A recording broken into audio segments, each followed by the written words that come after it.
Raiders! Turn on a flashlight, flip a light switch, strike a match, just light something on fire. Welcome to Murph's Fan Cave from the Dago Dungeon. Join me, Uncle Mosh, as we join Raiders Fan Radio, taking a lighter journey into the dark side. Okay, we're back. Look left, look right, Bolitnikov, a leaking pass, touchdown! We miss you, we love you, and we'll see you in the Hall of Fame. When you have great coaches, then after you have great coaches, you get great players. You have a great organization, and you tell them one thing: just win, baby. Intercepted by Khalil Mack. Touchdown! Get that off of there. Raiders! The Oakland Raiders have scored on the most zany, unbelievable, absolutely impossible dream of a play. Well, I love this team. I think this team can win. I think this team can win. What is up? Can you hear me okay? Am I on? A little bit. There we go. Hey, what is up, Raider Nation? Welcome into another fantastic episode of Raiders Fan Radio. I didn't have my own monitors turned up there, so I'm like talking. I couldn't hear anything. But anyways, thank you for joining us here on another episode of Raiders Fan Radio. It is episode number 97 here in Murph's Fan Cave, where we celebrate the Oakland Raiders. And, of course, we celebrate the Oakland Raiders on a day where we can celebrate the left column instead of the right column, because the left column is no fun. The left column is the fun column. The right column is no fun. And so anyways, welcome to episode number 97.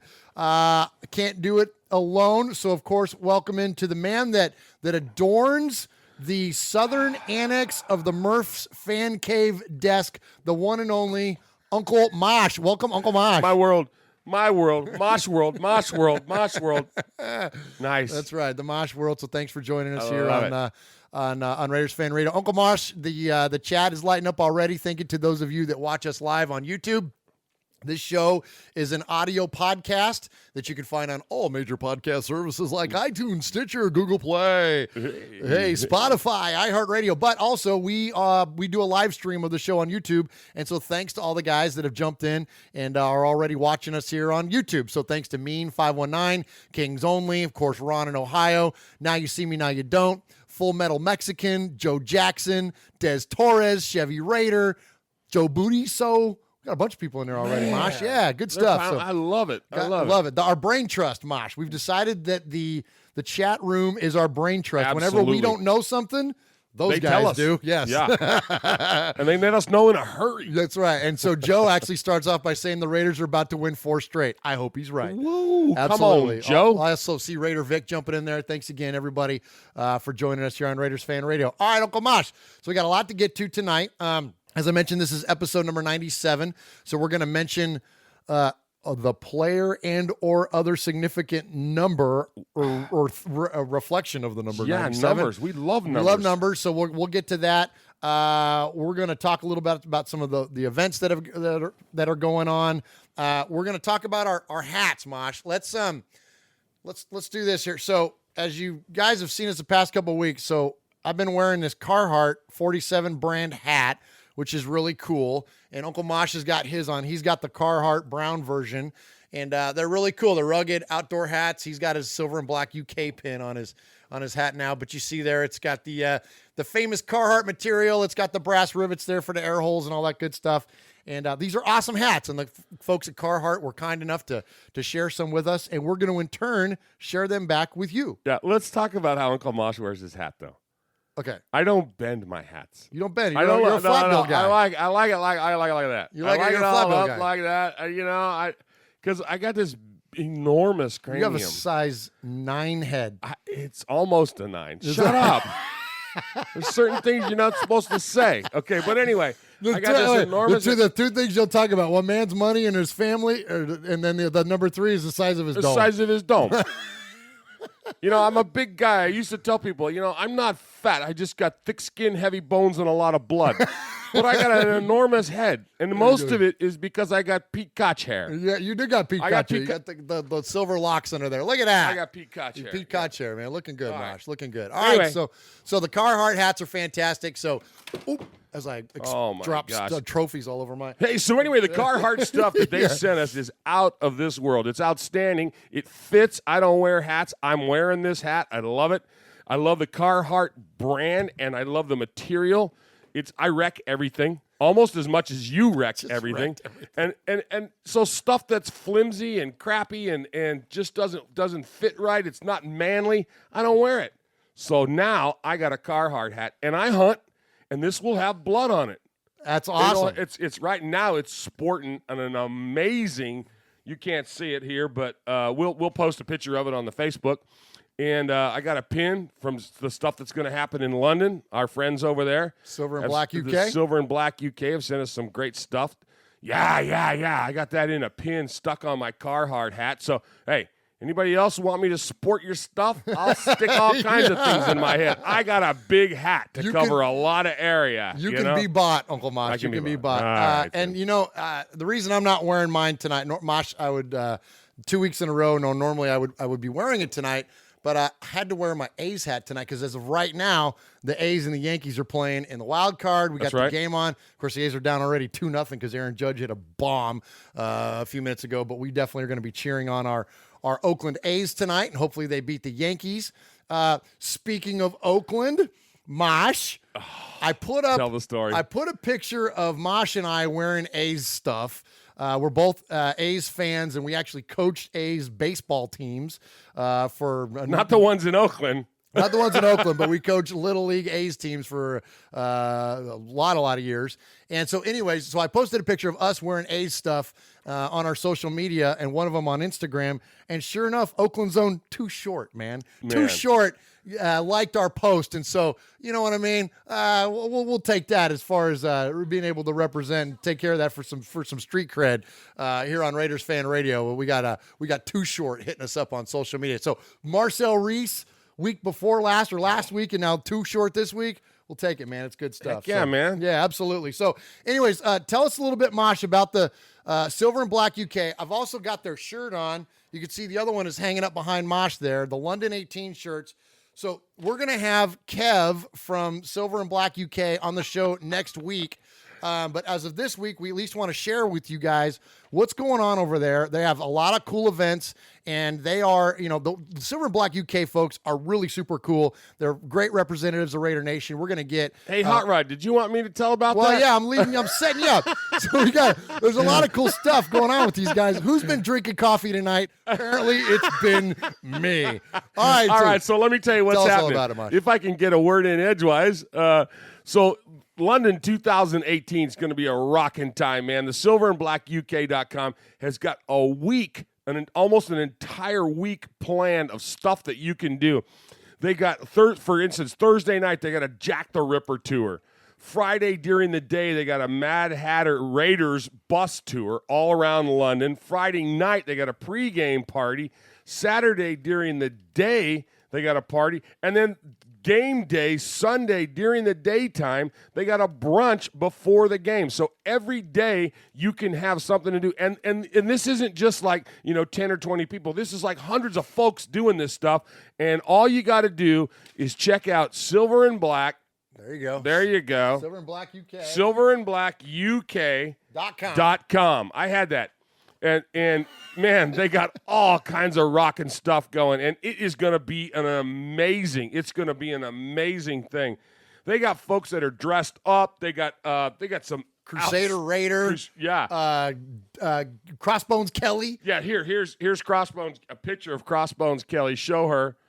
They just, crazy the stuff that they do. And how awesome is that? We talk about, we're so-and-so's America's team and we're Raiders worldwide. We really are.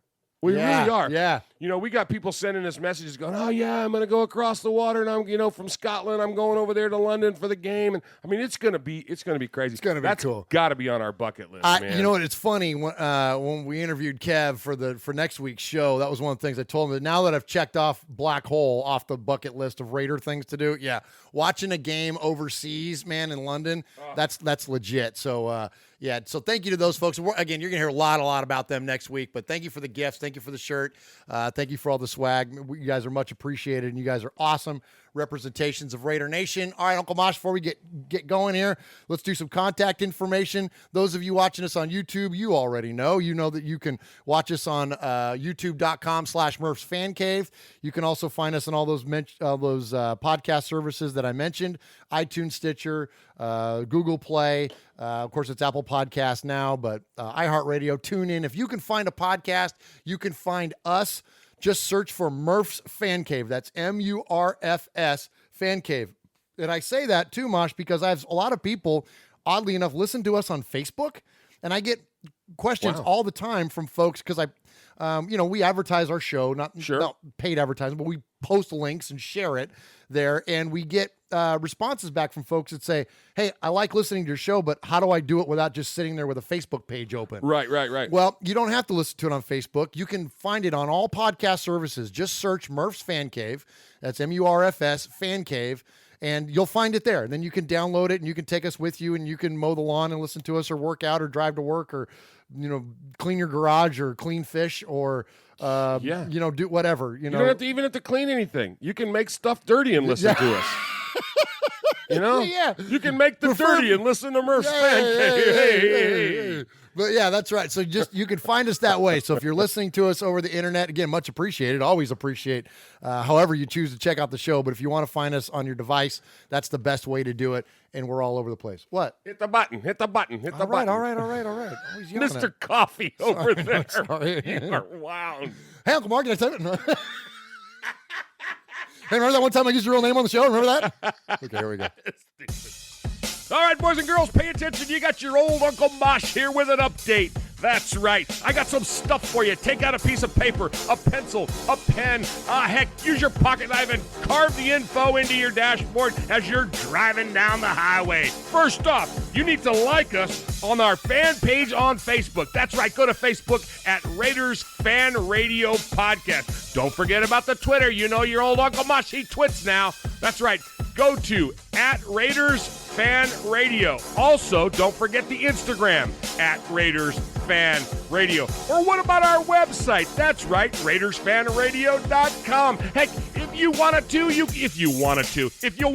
can even email us, show@RaidersFanRadio.com, or call us on the Raiders Fan Radio hotline, 909-345-3346. That's 909-345-3346. Don't forget Murph's Fan Cave on the YouTube, where you can get all the show links, like the Fan Club Blitz with Splatterhead and Fitz. Find all our stuff on podcast providers like Stitcher, iTunes, and Google Play. All right, did I hit the time limit? Good.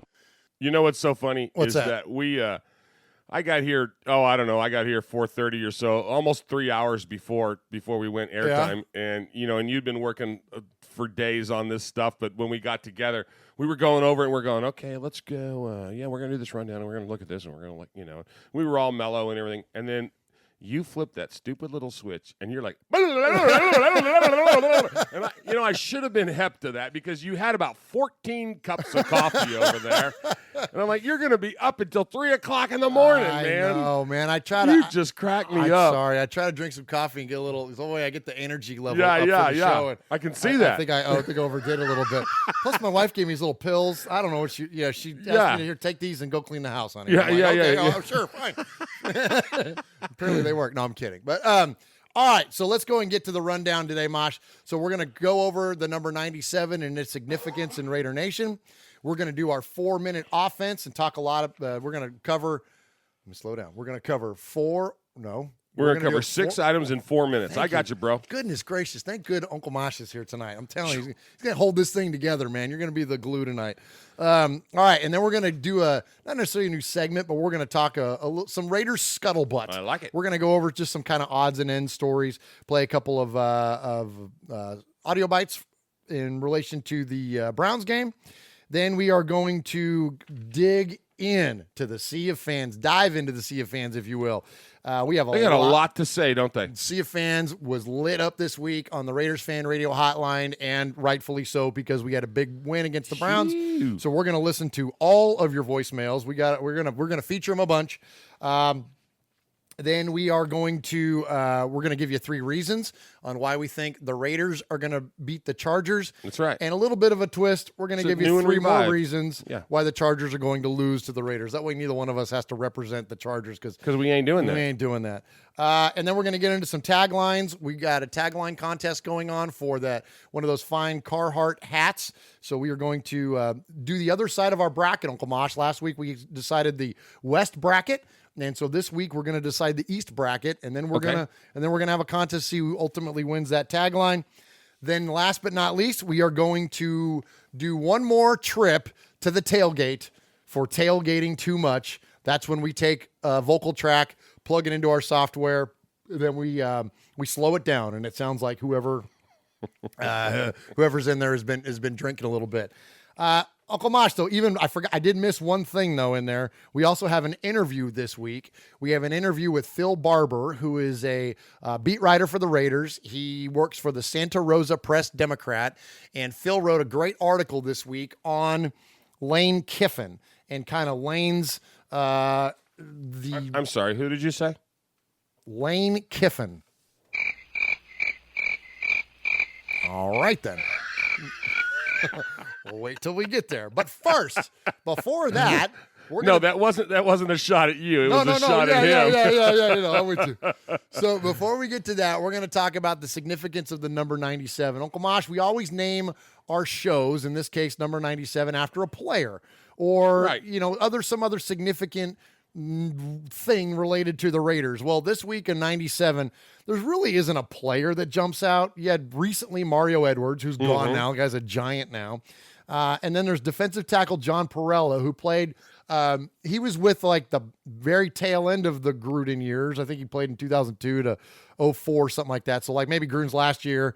And then but anyways, he was around during that time. But I mean, not really a significant player. So in looking at the players to wear 97, and nobody wore 97 during the Super Bowl years. No one wore it back in 80 or 76 or 83.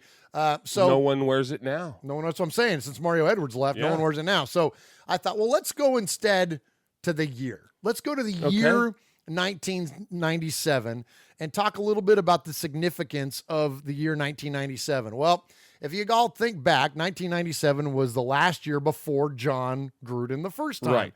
This was the Joe Bugle era of the Raiders. This was the Jeff George era of the Raiders. So why is it significant? Well, it's significant because it's the last time that the last bit before John Gruden arrived. And the team was dysfunctional back then. The whole organization was dysfunctional back then. And to give you an idea of how dysfunctional it was, and the reason that I bring it up is just I'm kind of on this general awareness campaign now, Mosh, where I feel like I want to reach out to folks that maybe either don't recollect what it used to be like or maybe weren't, old enough maybe to know exactly what had going on. But when people talk about that we're like dysfunctional now or that there's any, kind of ill will in the front office, it pales in comparison to what it was like back then. Back then, it was a mess. And to give you an idea of what a mess it was, in 1997, the Raiders amidst a 4-12 season, okay? A 4-12 season.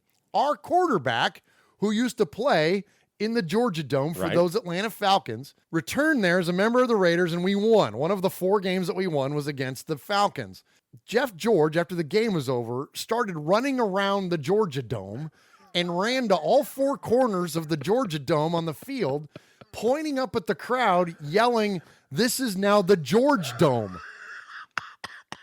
This is what we had. Raider Nation. That's what. Next time you want to learn about Derek Carr, this was our quarterback. Rolling off his back foot, not being able to step up into the football. Now, Jeff George can only kill the clock and celebrate his return to Atlanta. And there's the gesture from Jeff George, pointing to the crowd that has booed him throughout the entire game. He'll keep that football, I suspect. If he's going to boot to the crowd, point to the crowd, he might want to do it the whole way around the stadium. And I believe he will. Falcons dominate time of possession, 36 minutes, 50 seconds, but lose the game. And look at Jeff George is rubbing it in. He sure is. I don't know if I'd want to do that. Just accept the victory and go into the locker room. Jeff George with a taunt for the Falcons fans who have booed him all day. Keeps the game ball as the Raiders notch their first victory of the season. A victory lap for Jeff George. He better hope he doesn't return to Atlanta anytime soon. And he is. You're right. He's doing a victory lap. He's going to all four corners of the end zone, and he's not stopping. Did they say this was the new, mature Jeff George? Strike that. We'll be back to Atlanta for some final comments after these messages as the Raiders outlast the Falcons 36-31. In the truck, they're going, Commercial. Go. Are we really covering this guy running around The George Dome, Uncle Mosh. Isn't that awful? You know, I'm a teacher, and of course, I taught history for years, and we say the reason we study history is so that we're destined to not repeat it. Yeah. Yeah, good thing that we don't play in the Carrier Dome in Syracuse, so Carr doesn't run around calling it the Carrier Dome.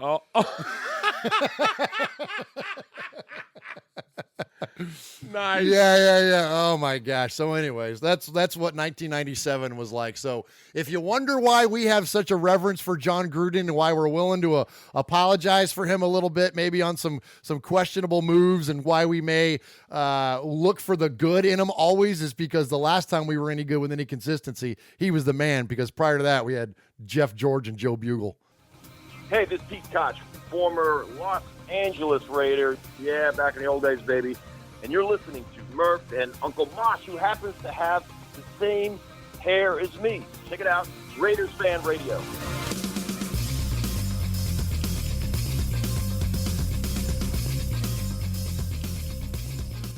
All right, Uncle Mosh, we're gonna get in. We're kind of gonna go a little bit out of order on our rundown here. We do have an interview this week. Q Dog's in here, by the way. He just hit the chat. What's up, Aaron? So Uncle Mosh, so a lot of times we'll play our interviews at the end of our show. Sure. This week we want to play it at the top, since we're kind of on the topic of dysfunction, and no better time than to bring up a couple of experiences that we had over the weekend. So number one, we had a chance to do an interview with Phil Barber. Phil is the beat writer for the Raiders for the Santa Rosa Press-Democrat, and he was in the room at the time that Lane Kiffin, then coach of the Raiders, was dismissed. And this was a very not celebrated, but what am I trying to say? It was a very it was coming. Well, yeah, it was coming, certainly. Anticipated, yeah. It was a high-profile type incident. Yeah, it was big news. Yes, and so this last Sunday was the 10-year anniversary of this press conference. And for those of you that don't remember, Al Davis had a press conference. He had an overhead projector that came out, and he proceeded to just completely destroy Lane Kiffin. He went over just details of his character. He just really went after the guy in a big way. Had an intermission, and then after the intermission, he introduced Tom Cable as the coach. Well, based on that anniversary of that incident, Phil wrote this article in the Santa Rosa Press-Democrat, and so we had him on the show to talk a little bit about that interview. So for those of you on the YouTube feed, you're just going to get a quick pause, and then we're going to come right back. For those of you that are on the podcast, next up for you, we're going to have the interview with Phil Barber of the Santa Rosa Press-Democrat.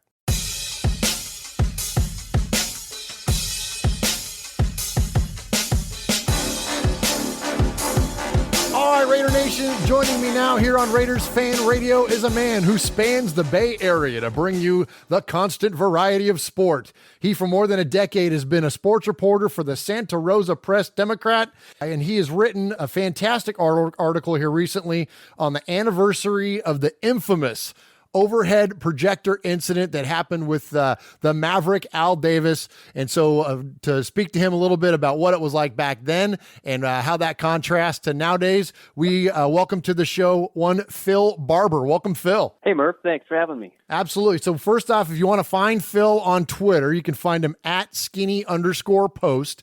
And as I mentioned, Phil has been a member of the beat writing community for the Oakland Raiders for a long, long time now. So Phil, you want to tell us a little bit about your background, kind of how you got started covering the Raiders? Yeah, absolutely. So I've been at this for a long time in different capacities. And a long time ago, when I was right out of college, I worked for the National Football League's publishing division in Los Angeles, sort of editing and writing for programs and books and a lot of things. And the Raiders were down there at that time. I grew up a Raiders fan because I grew up in Northern California. So I sort of kept my ties to the team, went to a lot of games at the LA Coliseum, did some stories on the Raiders, moved back to Northern California when we started having kids, and I was freelancing, working at home for a while, still sort of keeping my hand in NFL stories. And then in 2003, sort of decided that I had to grow up and get a real job, and went to work at the Press-Democrat covering the Raiders full time. So I was on the Raiders beat from 2003. I came on right after the Super Bowl year, thinking that this was just going to be a glory run, and then they went straight into the tank when I joined the beat and started that long losing streak. So I was fully a Raiders beat writer till sometime in 2007. And we kind of reshuffled things at the newspaper, but I've been around them ever since. Go to all their home games for sure, and usually down there once or twice during the week to check in. Excellent. So what is kind of give us your overall feeling of where the Raiders are at today before we get into kind of the history, and especially in relation to the article? Where do you think we're at today? What are the Raiders like as far as you've been watching them now for quite a while since they've returned to Oakland? And what do you think? Well, looking back to the 10-year anniversary of that overhead projector press conference, you really kind of dive back into the era of true dysfunction on this team. Those were some really dark years where it just felt like these guys were never going to win again, and they weren't just bad on the field. They were sort of always fighting behind the scenes and going nowhere. So when you put it in that context, I mean, things are much more optimistic now. I think everybody was thrilled when the Raiders were able to lure John Gruden back out of the booth, and they do have a good core. They have, a man they think is a franchise quarterback. There's a lot of positives going on.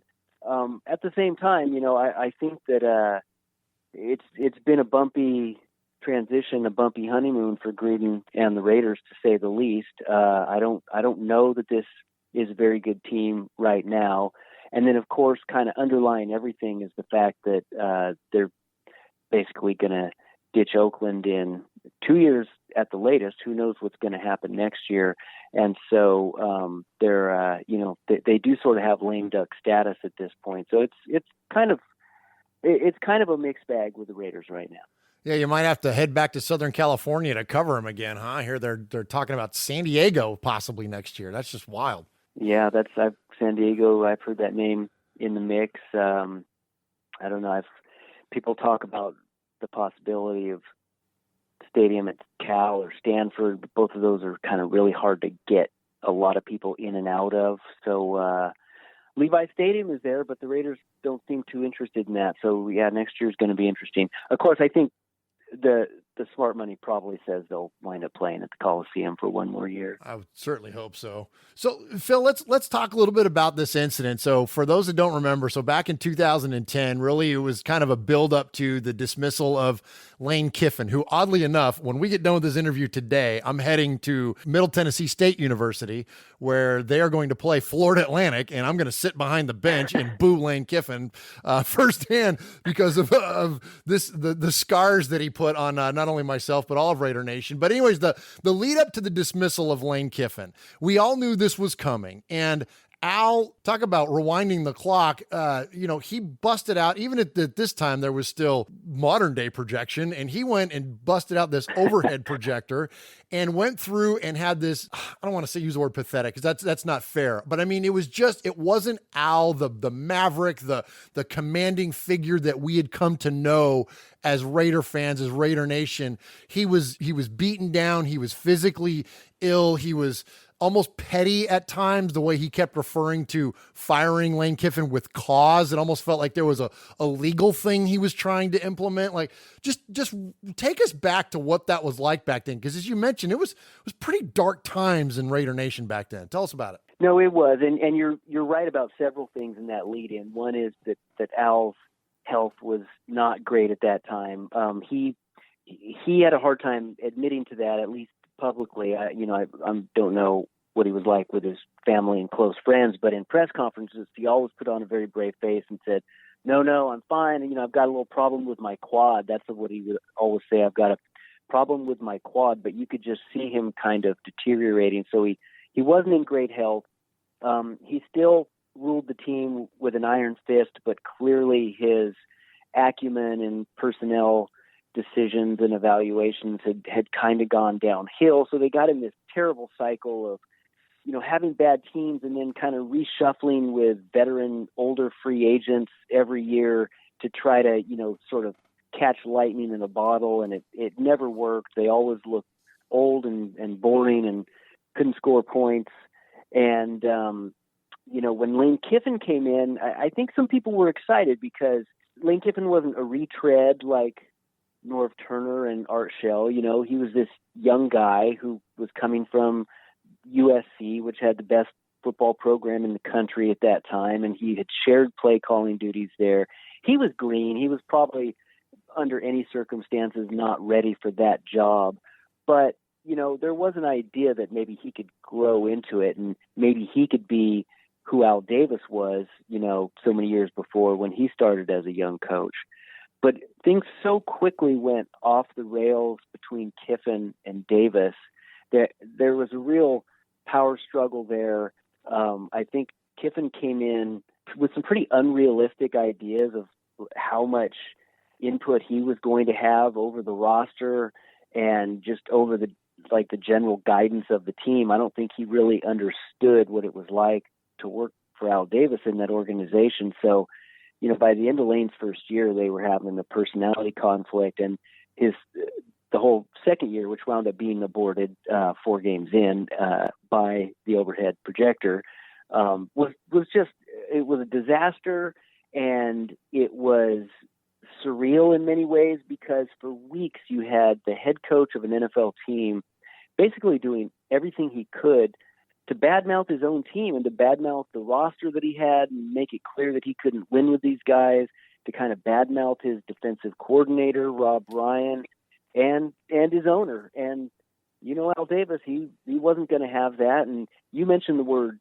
petty, and that's actually a very apt word. I think Al Davis always had a little pettiness in him, but I think as the years went on and his powers were kind of depleting, that I think the pettiness came out more and more. And by the time that he unloaded on Lane Kiffin, it just all came out in one memorable press conference, and Al Davis held nothing back. He raked Lane Kiffin over the coals from beginning to end. And then, as I mentioned in my story, and it's easy to forget this part, then we had an intermission at the press conference. Then he brings out the new head coach, Tom Cable. No one even knew Tom Cable was the coach until that minute when he brings him out. The whole time that he's roasting Lane Kiffin, we're all sitting there wondering, is it Cable? Is it Greg Knapp? Is it James Lofton? Who's the interim coach going to be? So the whole day was just unbelievable. Am I remembering this right? Didn't he not remember what Tom Cable's name was or something? Wasn't there a hitch in that when he introduced Tom? Yeah, there was there was a hitch in that, and it. I don't know if you could hear it on the press conference. Maybe you could, because a lot of people seem to know that. But I know that sitting close to the podium, you could hear Al call over Mike Taylor, the Raiders' longtime PR guy, and kind of ask him, kind of go over some things with Cable and make sure that he. I'm pretty sure he knew his name, but he had to corroborate some basic facts about his new coach. What is the feel in the room when you all are sitting there, and you in the article you refer back to at the end when it's all done, you were sitting there and you and Jerry McDonald are, you kind of share a moment, and it sounds like a surreal setting. Like you guys are like, you can't believe what you just saw. What is like in the room? Is there any reverence left at all? I mean, I am the biggest Al Davis apologist in the world, and we are on this show, and we are 100% Raider fans. There is no doubt, but we also are realists. And when those last few years of his life, we understand that it was crazy. And it was just, I mean, did you all just feel like you were just at a point now where it was like, this is just goofy? Or, I mean, or is there any reverence left? Like, what is the room like? Tell me about that. No, I think there was always a begrudging respect for Al Davis amongst all of us on the beat because of everything he had done in the sport and for the sport. He was this giant of a figure and, had built a team and an organization in his image. And you can't take that away from him. Did so much to integrate the NFL. So there was always respect for Al, but I mean, he was hard. He was difficult to cover as a reporter. He wasn't always respectful towards reporters or around a lot of people around him, really. And the Raiders made things hard on you. And I think that reverence is certainly not the word. There hadn't been reverence around there for Al Davis in a long time. There was still respect, but there was also this idea that, in some ways he'd sort of become the crazy old uncle, like he did things in such a weird way that no other NFL team did, and they weren't really working at that time. And he kind of came and went at weird hours. And when you did hear from him, he would be hilarious and off the wall and going off in tangents, but always just incredibly entertaining. So I think we were all entertained by Al Davis at that point, but there was a lot of eye rolling going on too. So when we got into that press conference and he fired up that overhead projector and we all understood what was about to happen, there was amazement in the room. I think a lot of times it's in retrospect that you look back at an event and think, wow, that was really something. But we didn't need retrospect at that time. I just remember looking around at my colleagues, and everybody just kind of had the same look of, can you believe what's going on here? It was something. Was the source of the conflict, did it all boil down to Jamarcus? Was that the root of the conflict between him and Lane? No, I'd say that was more like one symptom of the conflict. That was certainly a big piece of it because I don't think Kiffin wanted Jamarcus. It's pretty clear that he did not want Jamarcus. Al did, and Al won that battle, as of course he was going to, and that was a big source of friction between the two. But there's no way it was just that. There were other people on the roster and on the coaching staff and in the scouting department who I think Lane Kiffin wanted and thought that he was going to come in and replace. And that's not the way things worked for Al Davis's Raiders. They were a team where a new coach would come in, a lot of the coaching staff, or at least part of it, would stay in place. The scouting department would largely remain intact. Equipment and training staff, people like that. They were Raiders. They hired by Al Davis. They were not hired and fired by coaches for the most part. And so it wasn't just Jamarcus. It was all of those things Lane Kiffin felt he should have control of that he was not going to get control of. So, we're at a point now where Lane is trying to rebuild his image and his credibility, and he's at Florida Atlantic, and we'll see if he's ever got a Power 5 job waiting for him. We've come such a long ways. I'm thinking back to those days during this press conference, and then now where we're at, like, what do you think of the Raiders? Like, what is Al's out? You covered Al for a long time. Is this where we were at then in the final years leading up to his passing? Would any of this stuff, any of this, the state that the Raiders are in now, do we get to any of that without Mark having control of the team? No. Honestly, I think that when Al passed and Mark took over the team, the Raiders basically entered the modern era of the NFL. And I mean, Al for years was just so good at what he did. He was so good at the business side of football, and he was so good at the talent side of football. But at some point, he stopped being good at those things, especially on the personnel side. And he had just a strange way of organizing the team and the business. And he created I think a pretty dysfunctional environment for people to work in, especially his coaching staff and his scouting department.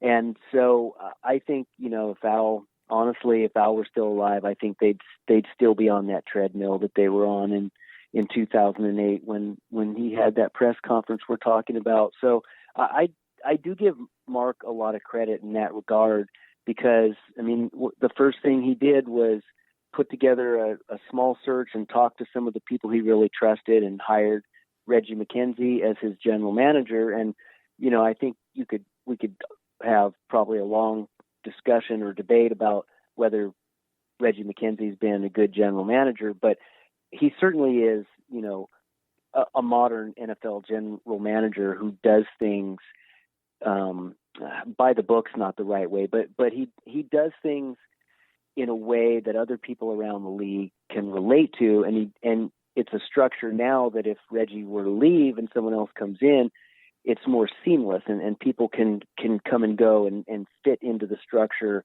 And so, when you have a general manager hiring the head coach instead of the owner, although, I guess in this last case, it was obviously Mark Davis who brought John Gruden back. So maybe that's not the best example, but basically now you do have a general manager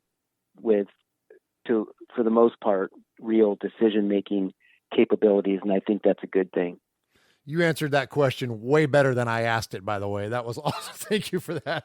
I don't know. I think I went off a little dead end there. I hope I got back. No, you did. That was great. So as you can tell, I'm not a professional interviewer. Sometimes I kind of go off on tangents in the middle of my question too. So I appreciate that. So in terms of that, so give us, and I know I'm kind of asking a crystal ball question here, and speculation's not necessarily the fairest thing to ask about, but what do you see, man? Like, cause there's now all the stuff that comes out, like Ian Rappaport this last weekend says that now there's a division between Gruden and McKenzie, and now they have their own separate scouting teams, and that there's, what do you think? Is there any truth to any of that? Are these guys on, intersecting paths or parallel paths? I mean, where do we go from here? Is Reggie McKenzie, and I want to speculate on how long guys can work for the team, but how long are these guys going to continue to coexist? Is that something for the long term there, or is something going to change, do you think? Yeah, I mean, I don't know for sure, but I think Reggie McKenzie's in a really difficult position now. I think, a year ago, he was a real NFL general manager with everything that comes with that. And now he's really not. Now he is second in command. And I'm not even talking about ownership, but even, below ownership, John Gruden is above Reggie McKenzie. I don't think anyone has any doubts about that if push comes to shove, this is Gruden's team. He's going to get the people he wants on the roster, on the coaching staff, et cetera. And, I don't know the extent of the division between Gruden and McKenzie. It does seem reasonable to me that Gruden is leaning on his own personnel people more than the people he found when he got here. So I don't know how long Reggie McKenzie is for this job, and what I think it comes down to is just his level of tolerance for being in a job where he's the one who, comes out on draft day and talks about who they drafted and, has to take a bullet here and there, but is the guy who's not really making the big decisions. I think, there's some people who would not be able to operate in that system and get out, and some people can tolerate it. So I think we're about to find out which person Reggie McKenzie is. Speaking of that, is there any thought to the idea that Gruden needs a numbers guy, that he needs a contract guy, someone where he may be able to identify whether it's free agent acquisitions or draft, but he's got to have someone in-house that can handle the legalities of it, and that's where Reggie's role can be? Is there anything to that at all? Sure, yeah, because, he does need that.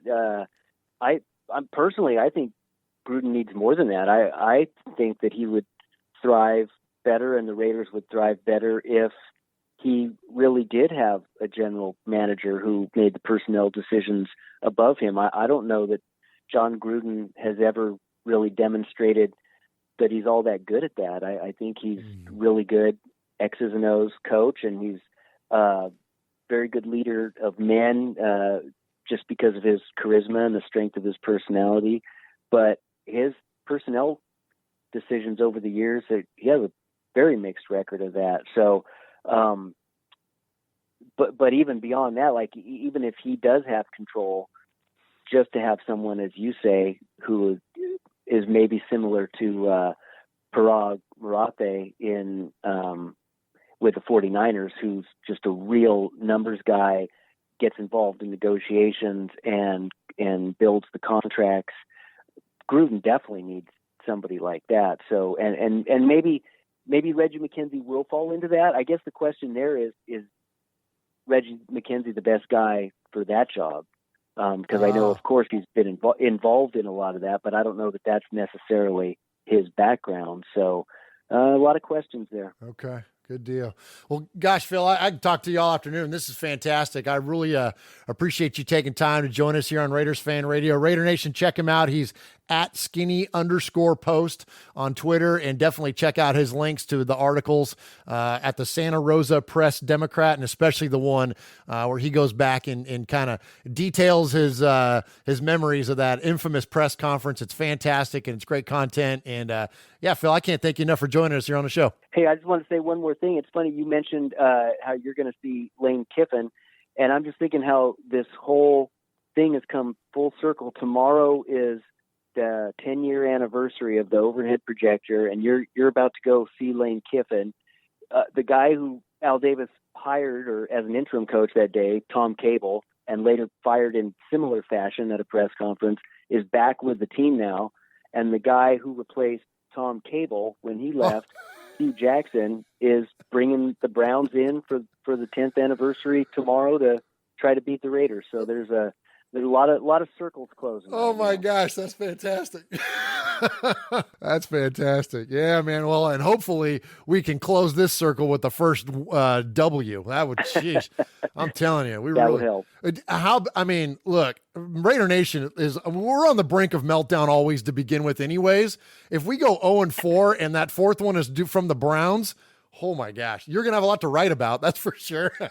Yeah, fourth week of the season, we're at a must-win game.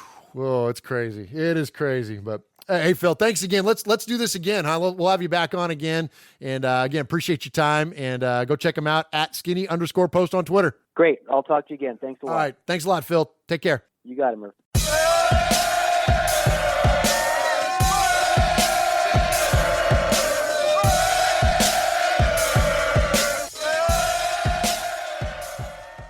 All right, there you go. There's our interview with Phil Barber. Hope you enjoyed that interview with Phil. You know, Uncle Mosh, he went over and just kind of detailed just the overall dysfunction that was going on back there. It was crazy. Just a wild thing, right? It was wild for those guys there. It was wild for the just the sports landscape in general. It was kind of overhead projector. It was an overhead projector, man. And poor Al sitting up there all sickly and like, you know what I mean? It was just just a crazy thing. So speaking of Lane Kiffin, so we live now, Uncle Mosh and I are originally from San Jose. We're from the Bay Area, but we now live in Middle Tennessee, as a lot of you know. And Middle Tennessee, so the local school here is Middle Tennessee State University. Uncle Mosh and I both went to school there. And so that's our football team is the MTSU Blue Raiders, right? Right. Blue Raider Nation. They are rivals with Florida Atlantic University, where Lane Kiffin now coaches. So Lane Kiffin was in town this last weekend. Right. And I went to the game and took an opportunity to kind of holler at him a little bit in the hallway, in the tunnel at least, coming out onto the field. He was walking by, Mosh. We were waiting there for them to come out. They're walking out, and Lane's right there in front of me, as close as you and I are, right here. And I go, what's up, Lane? No, excuse me. You didn't call him Lane. I messed it up. No, I didn't. I said, what's up, Lance? And it's because Al Davis called him Lance mistakenly like 5 times, right? So I go, what's up, Lance? And he just kind of turned real fast but didn't acknowledge anything. And then he takes about 2 more steps, and I go, Raider Nation, baby. And I was wearing a Raider hat. And then he kind of turned, he smiled, looked over at me, and he goes, that was a good one. Yeah. And I'm like, right on, man. That was pretty funny. So he had a good sense of humor about Lane Kiffin. Well, if you'll just pardon our self-indulgence for a second, this is Raiders Fan Radio, but I'm going to play you a clip of the Blue Raiders because our Middle Tennessee Blue Raiders against Lane Kiffin and his Florida Atlantic Owls or whatever the heck they are, we were losing the whole game, came all the way back, scored a touchdown with less than a minute left on the clock. Uncle Mosh, we were down by 1 and didn't want a tie game at home, so we went for it. And on a 2-point conversion, our MTSU Blue Raiders not only converted, but won the football game. Going for 2 to try to take the lead in the final minute against the defending conference champs. Stockstill, rolling left, the lefty, looking back the other way, end zone, caught! Kozar got it! And Middle Tennessee has the lead!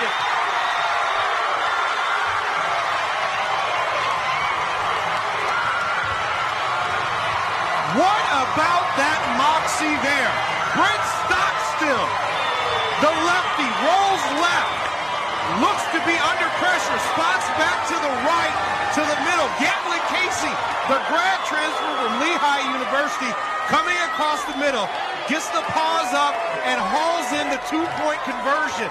The Guts, we're not going for overtime. We're going for the victory, and they went for the jugular there on that play. Gatlin Casey, you said he's a speedster, but he's also a possession receiver. How about this? Look at the vision. The senior just throws it up for grabs. Outstretched completely, Gatlin Casey uses every... All right, I mean, when you're 15 minutes away from that kind of stuff, you got to go and support, man. You got to go and support it. Absolutely. Gosh, we support it. We love ball. Yes, absolutely. I coach at a high Football school, fans, and you got a son that's in high school, and we've coached these guys since they were Yeah. little ones. And I mean, football, man. Football, man, it's fun, and just exciting. And to have that Oakland Raider connection against our former coach, man, to come back and win that game, that was pretty fun. All right, so but on to the Oakland Raiders. You guys are here. We're 20 minutes in the show. We hardly talked about the Oakland Raiders. So let's get into the current Raiders. We're going to do our 4-minute offense. Q-Dog says MTSU needs more cowbell. Yeah, man. Nicely done. All right, so let's go ahead and get into our 4-minute offense. We're going to do 6 stories this week. Okay. Instead of 5 Raiders stories, we're going to do 6 Raiders stories. Same time limit? Same time. 4 minutes. I got to talk fast. Yeah, we got to talk fast. And so, Uncle Mosh, you want the honors? You want to lead us on this one? I'll tell you what. I'll take first pick. You can have 2. All right, deal. Okay. Sounds fair. All right, so here we go. So we'll get our stories ready. And wait, let me get your camera on you here. All right, here we go. And go. Carr now leads the league in interceptions with 7. In 2015 and 2017, he had 13 total. Should we be concerned? Is it his fault? Let me tell you something. Carr is being reworked. Carr's being reworked. He's being reworked by his coach. He's being told, settle down. Consider what you've learned and what you know and settle down, okay? So if you have to unteach someone something to teach them something new, there's going to be problems. Let me tell you a name. The name is Babe Ruth. He led the American League in strikeouts 5 times. He had 714 home runs, but in his career he had 1,330 strikeouts. Oh, I'm sorry. He was a Yankee. Let me tell you a name that you might recognize from Oakland. Reggie Jackson, yeah. 563 home runs, number 1 in strikeouts, 2,597. Derek's going to throw a few INTs, but he's going to throw a whole lot more TDs. Awesome. Love it, Mosh. And, the guy threw 58 passes for crying out loud this last week, so no big, right? As long as he's got the touchdowns to accommodate those numbers. So Derek Carr, speaking of him, now has 14 game-winning drives in the fourth quarter or overtime, which puts him at number 71 overall for that feat. The most ever is Pei Manning with 43. Tom and Johnny Unitas are tied at 34, and Dan Marino has 33. Uncle Mosh, do you think Carr gets close to those guys? But that he's 27 years old. He could feasibly play 10 more years easily at this level. Does he get to one of these guys? Easily gets to one of those guys. I agree. All right, Uncle Mosh, item number 3. The fans left, and they booed the Raiders this Silly game against people. the Browns. The ones that left, shame on you, especially if you're going to spend that much money. Absolutely. And We especially talked about since that. your team is on a short leash to begin with. They're only going to be in Oakland for a little bit longer. What are you doing? It's Sunday afternoon. Where are you going? Yeah. And Jared Cook noticed. He said, what does that mean to us? Well, it means that we're not going to cancel the game. We still have a game, and it's all about our pride. We don't care because it's us versus the world. That's how we feel. And you know what? Mosh, I love that they're taking that's us even if it's us versus them or them versus us. I love it. Gruden, number 4, Gruden ties Lombardi with 96 career victories. The man took a 10-year-plus hiatus from his career, and he still got 96 victories. Yeah. Of course, Shula with 328, Hallis with 318, our own Madden with 103, and Flores with 85. Gruden is going to catch Madden. Maybe this year. Maybe even this year. That is a pretty impressive feat. All right, Uncle Mosh, the last time a number 1 overall pick won their first start. We mentioned this because Baker Mayfield was the number 1 overall pick and had his first start against our Raiders. He lost, thankfully. The last time that one of those guys won their start, David Carr in 2002.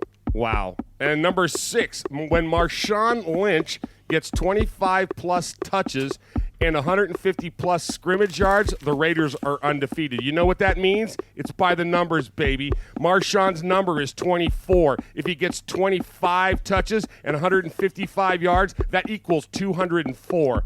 Marshawn, if you put numbers to letters, A meaning 1, 13 meaning M, Marshawn spells out number 96. Lynch spells out 62. The word win spells out 46. That also equals 204. You take 20, which is the letter T, and 4, which is the letter D. That's a TD. Both of them, 204. You know what I got to say? 8 seconds remaining. 8 seconds remaining. TD, Marshawn Lynch. And they'll run out of time. And it costs. Well, it's a rookie mistake. The right here's got to go down. Good job, Uncle Mosh. That was fantastic, man. Good stuff. Good stuff. Numbers. You love stuff. You love stuff. I love You stuff. I do love stuff. I like stuff. Hey, what am I going to do? I like stuff. Yes, great. Great job, Uncle Mosh. Good stuff there on the 4-minute offense. All right, so some Raiders scuttlebutt. So a few stories that we didn't want to just cram into the 4-minute offense. Of course, we want to talk a little bit about the Browns game. We want to let you talk about the Browns game more than us, is why we're going to save a lot of it for when we get to the Sea of Fans. But Uncle Mosh, just some kind of fun stuff in there. You mentioned about Marshawn already with how well he's doing carrying the football and what the results are when he does. What's that first scuttlebutt there? Marshawn is averaging almost 10 yards per carry on shotgun runs this season, okay? It's the best among all running backs in the league, where the league average is barely 4 yards, okay? So he's doubled what the league average is. Marshawn's responsible for bringing the league average up. You know? Yeah. Marshawn, give him the ball. Let him run. Absolutely. Man, the best picture from I saw it in my sleep. That picture of him on the sidelines with that nasty grin of his and the hat all crooked and the grass in his hair. I mean, it was just man. like, come on. Yeah, he's, you know, if he doesn't scream Raider, man, I don't know what does. He's, you know what?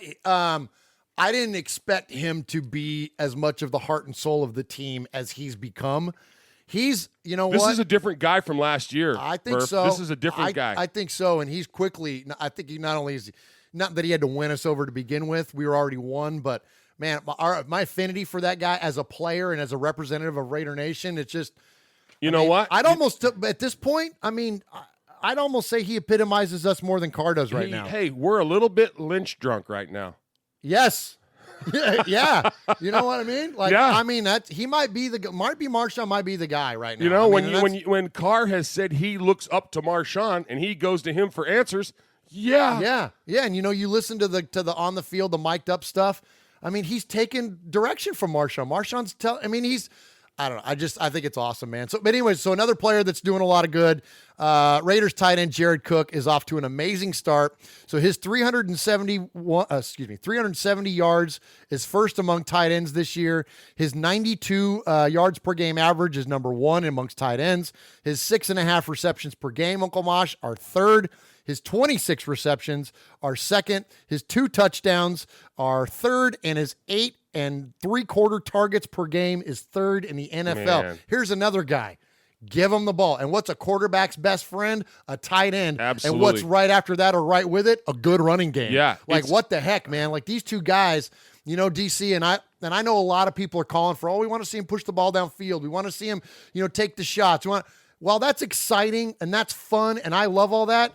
Man, give me Jared Cook on 7, 10, 12-yard slants and Marshawn running for 4 at a time every carry all game long. Like, that's fine. Yeah. We'll take that.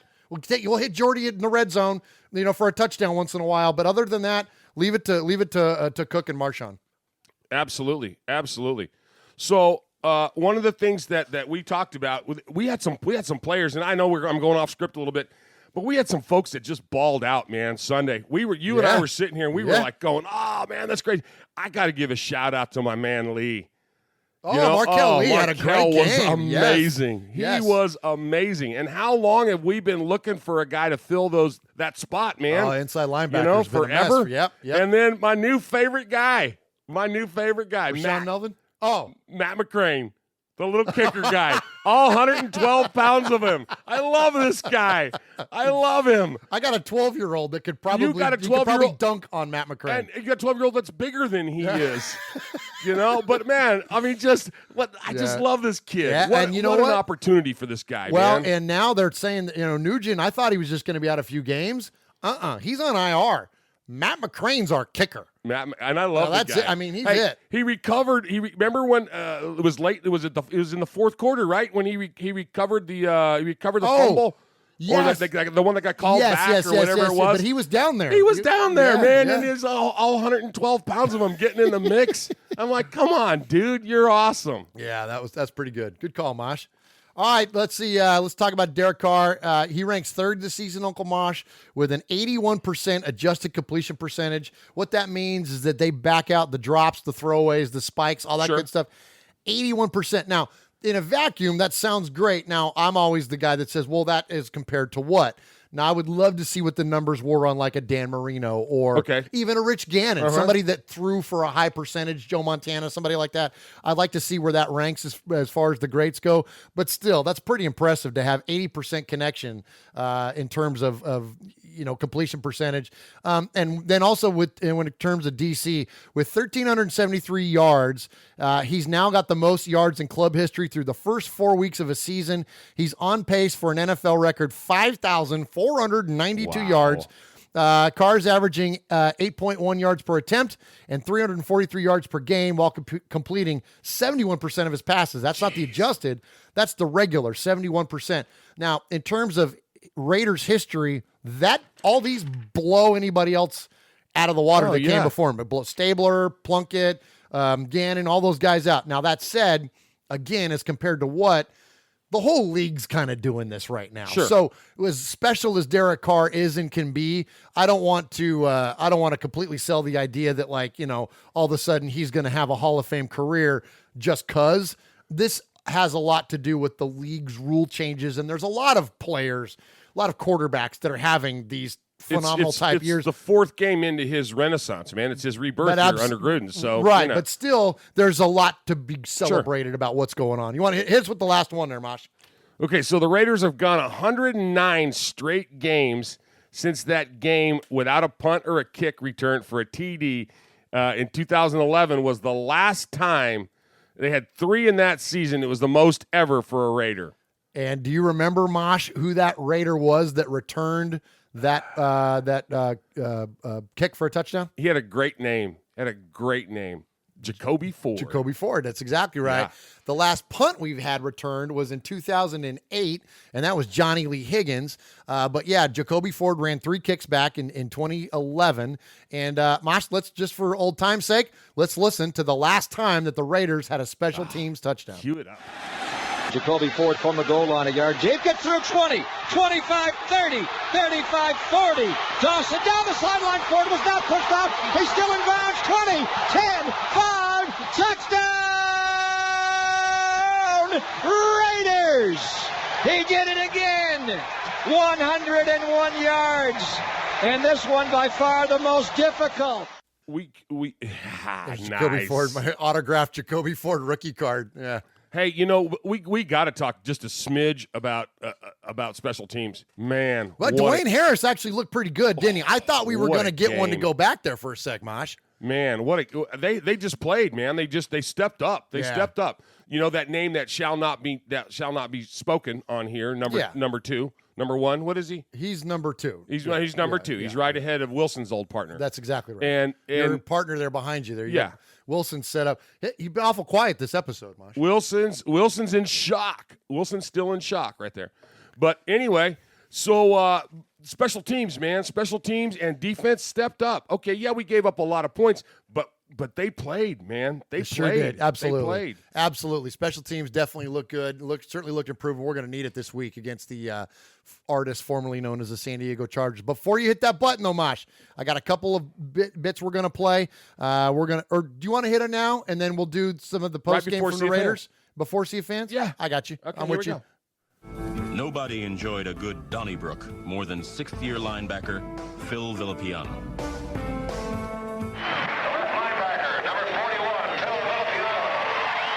This is Phil Villapiano, and you're listening to Raiders Fan Radio. All right, Uncle Mosh, before we dive into the Sea of Fans mailbag, we'll just hit a few topics here, or a few sound bites here for the after the Browns game, after the win. First up, we're going to hear from, the man who got us started. You know, we were waiting for this guy to hit the field and to have an impact for a long time because of the injuries, and boy, did he make his presence known quick and early. And in this game, we're talking about former first-round pick, Garyon Conley. Oh, man, good win, baby. Feels good to get a dub. Big 6, Raider Nation. Let's go.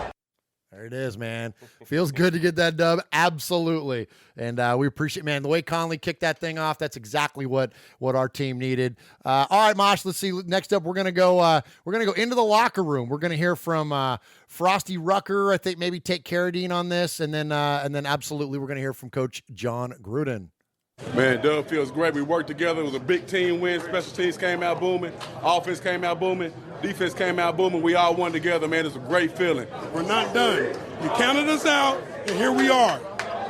Raider Nation, what's up? I just want to congratulate everybody. It's a great league, man. You ought to be proud to be in it. I know you are. There are some unbelievable acts out there of mental toughness, man. I mean, it wasn't going good. It wasn't going good at all. But we hung in there. We kept what? We keep fighting. We stay together. We ride together. And this is going to be a hell of a win for the Raiders. But I want to congratulate every one of you. Let's hear it for Derek Carr. Great job. Enjoy the victories. But just know how much better we can be. Right, guys?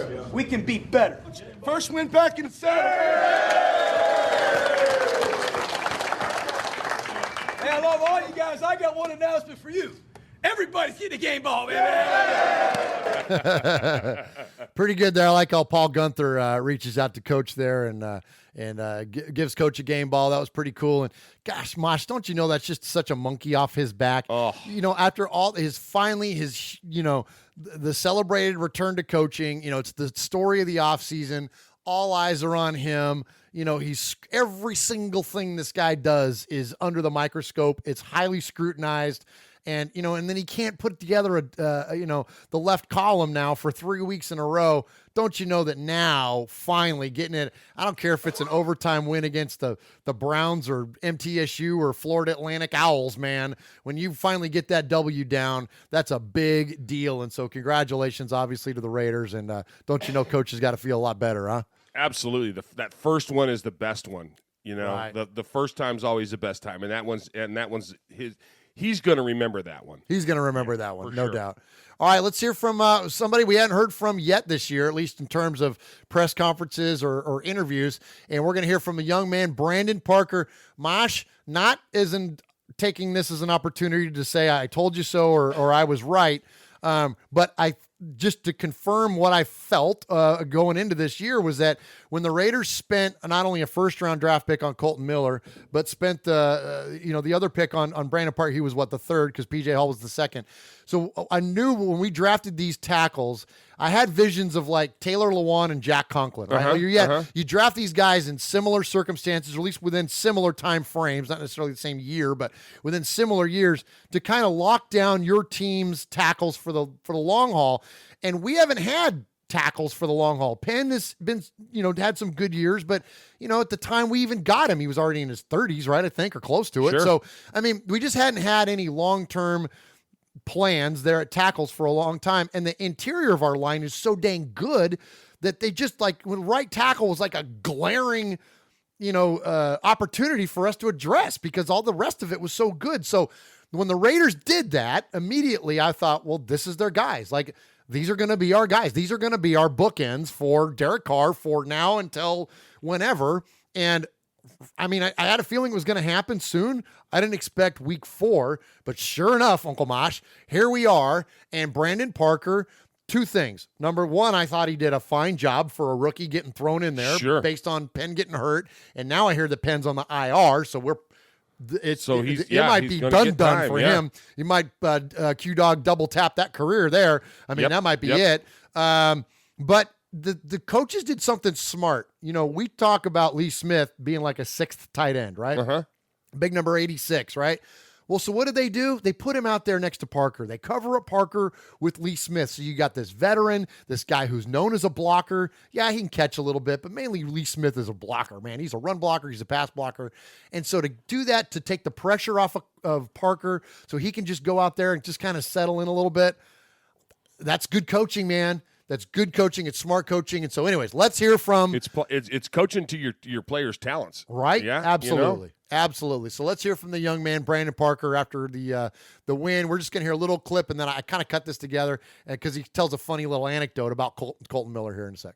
Yesterday, how did you think it went? Went well. I wish it could have went better, but I always expect the best out of myself. So just go watch the film, go back and get better. What did you see that you want to fix? A step slow on my backside cutoffs, and then the sack at the end was just completely my fault.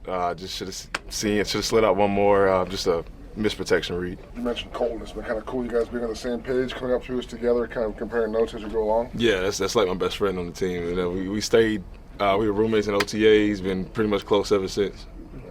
Have anything in common besides football, or is it all just tackle talk? A little bit of time, a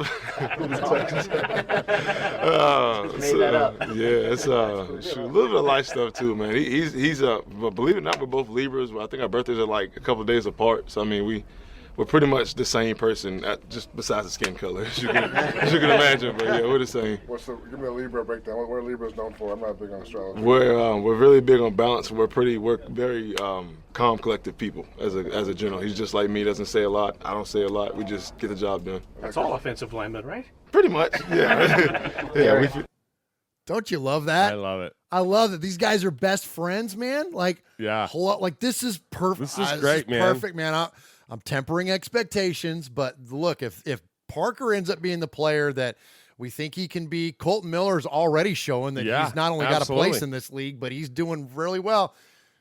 I'm a little fired up for the tackles, Mosh. Yeah, man, come on. I don't know Come how on. fired up you can get for offensive tackles, but I'm going to find out because I'm all in on these guys, man. It's great. So, all right. So, good deal there. And then we got one more from the players. We're going to hear from DC. Kind of talk a little bit about Faith here after the fact, and then he kind of drops a bomb on the media here. It's kind of fun. I lean on my faith through everything. Like when my son's having surgeries, when we're 0-3, 0-10, I've been. What were we, 9-1 at one point, 10 or something like that during that year? I mean, I've been through a lot of things. And, again, I told you guys, I always just try and be the same person for my teammates every day and just be an example that way. You know, I believe in something, and I believe that my God is good. And no matter what I go through, I believe that he's good. And, I still have a wife to go home to, still have my babies to go kiss on. And now we have number 3 on the way. So now my wife's going to kill me for telling you. But So congratulations to the Cars, right? Absolutely. And so Cars going to have baby number 3. Sonny just had baby number 3. And if you combine them, they have half as many kids as Phillip Rivers. Yeah. Oh. Phillip Rivers is number 3 on the name that shall not be said. Yeah, I know. I should have. It's funny on our rundown sheet. Did you notice what I did? Oh, there? yeah. You didn't spell his name out. I love his it. name out all the way. All right, one more that we get to here. Now, this actually, Mosh, this is a little unique here, is that we have a rapid reaction, okay, of the Raiders touchdown that was scored to, what did we do there? Did we tie the game there with Jordy there? Because then we had to go for 2, right? Yes. Yeah. So that touchdown, our buddy Emiliano, Big Raider Trucker, had his phone out during that. He was at a watch party, and he sent me the video of that happening. So it's nice. really fun. And if you guys get a chance, do more of that. We love fun, it, man. I love that's so much fun. I love for hearing us. that stuff. Yeah. So as many of our listeners as I know, and just friends of our show that are in fan clubs and booster clubs and all that stuff, when you guys are getting together, if there's an opportunity to just bust your phone out there and take a quick little video of the room erupting when something cool happens, definitely send those our way, man. So here's Emiliano and his watch party. It's pretty cool.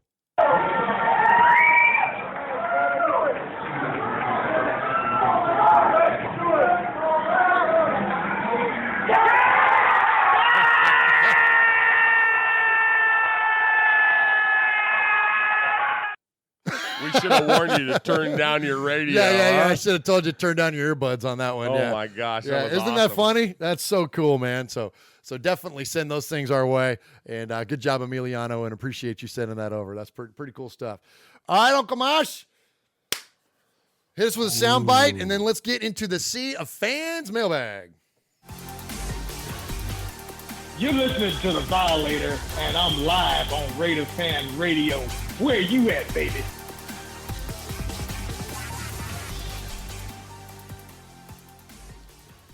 All right, first up here in the Sea of Fans mailbag, we are going to a caller in the 559 because nobody in Fresno ever leaves their name. It's a rule. Hey, Murph. Hey, Uncle Mosh. Hey, I'm watching you guys right now. It was the funniest stuff, man. Seeing you guys busting up. I could see you guys smiling because the phone was ringing as I'm watching the show, man. So I didn't know if I should hang up. I didn't want to disrespect the show or stay on because I thought Uncle Mosh was going to say something that was going to make me laugh. Either way, man, love the show. Just a lot of things going on in my head, and everybody talks about the whole thing, and I even hate bringing this up. They talk about the Khalil Mack as part of the 0-3. They talk about Carr. They talk about Gruden. They talk about a lot of these different things, the offense, Cooper. Has anybody thought to look at probably one of the most simplest basic things that you would think the team would be prepared for, and that is strength and conditioning. We have a new strength and conditioning coach. I know it's a young lady, not being disrespectful because she's a young lady, but maybe there's some things going on endurance-wise. Maybe it's not working for the guys. Whether it was the heat in Miami or the altitude in Denver, all the players we have, again, most of them are veterans. They played there with other teams. So that's just my hypothesis, or maybe I'm reaching for why we're 0-3. my thing is too is we're 0-3 and we're winning 3 quarters, and I would hate to be that team that when the Raiders do start clicking on all cylinders, because I honestly believe that Gruden, Carr, hopefully they just rip it, man. They make every other team realize what's coming for them, and hopefully we man up, we fix this situation. And a side note, if Cooper continues to have the games that he does, I guarantee it. You're hearing it here. This is Central Valley Raider. I just heard Rain Bear out of Tulare, California. Well, I'm Central Valley Raider out of Tulare, California. Much love, Rain Bear. I'm guaranteeing right now Cooper will be traded on draft night. We will get that second-round pick back that we lost due to the Mac trade, and I think they're going to rebuild. I just read something today that Carr, if he gets cut in 2018, it's only a $7.5 million hit in dead money, and they're free for the rest of the 19 or 20 million that they're going to be owing him for a couple of years. I know that sounds crazy. I'm just, wow, I didn't know it was that much. I mean, that little of a hit if he was cut. So, anyways, man, keep up the good work. I love the show. I need to get a shirt. I just got a shirt from the Pillaging Podcast. I'm going to rock that on Sunday, send some pictures to the guys when they're at Cleveland. Oh, and they're cut off. That's when you leave us a voicemail at 909-345-3346. It's a Google Voice number, and you get 3 minutes, and then it cuts you off. So Central Valley Raider, he said it there. So I apologize. I didn't have that when I listened back through it the first time. So all right. So a couple things. First off, I forgot to play the Sea of Fans music, so that Mosh thankfully reminded me of. So after we get done with our comments, I'll play that music, and then we'll get into our next voicemail. Oh, nice. Yeah, and then also Mosh, he mentioned their conditioning. That was one of the things that jumped out at me. I would say this. I don't think that it's necessarily a reflection of the staff per se. And the girl's her name is escaping me now. She's the first ever female strength and conditioning coach. Also, Deuce Gruden, John Gruden's son, is part of that staff now. I think it's probably, if that's a case, I would say it's probably more reflective of the idea that the players now don't practice like they used to in the off season. They're limited now, and their pad time, all that kind of stuff is limited. And they're saying that even in terms of like scheme and like implementing game plans and that stuff, that September is kind of like the new August, that because they're limited, they don't play a lot in the preseason anymore. Like, so there's kind of a school of thought of getting your legs underneath you still, getting your game legs under you. And while, yes, Miami is hot, and yes, Denver is high up in the air, and all those things are true. And everybody's playing under the same conditions. It's not just the Raiders, but I don't know. I kind of subscribe to that a little bit, that maybe it just kind of takes a little bit to, maybe there's something to that. We hear it about other sports, right? Let it, there's shape and then there's game shape. Well, if they're not playing games, then like they used to, then maybe it takes longer to get into game shape. What do you think? I don't know that we can pinpoint the fact that it's a female on that staff, because here's the thing. It's not just one coach doing strength and conditioning. That's a strength and conditioning staff. I promise you. Multiple people.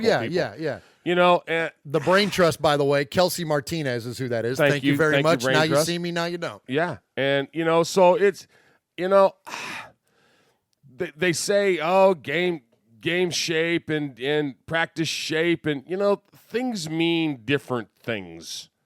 Things mean things. Things mean things, but things mean different things. I'll give you an example. I'm in the bank yesterday. Oh no, here we go. No, it's true. I'm standing there in the bank yesterday, and I'm filling out a deposit thing, and this older woman says to me, "Can you help me check my balance?" So I shoved her. Her balance wasn't crap. Okay, so things mean things. So she fell over? Well, she didn't have a balance. Yeah. You were out of control. We will go so far for a joke. All right, here we go. Hit the fans. There he is, fading, looking. He's under the gun. He's caught, he's thrown. It is.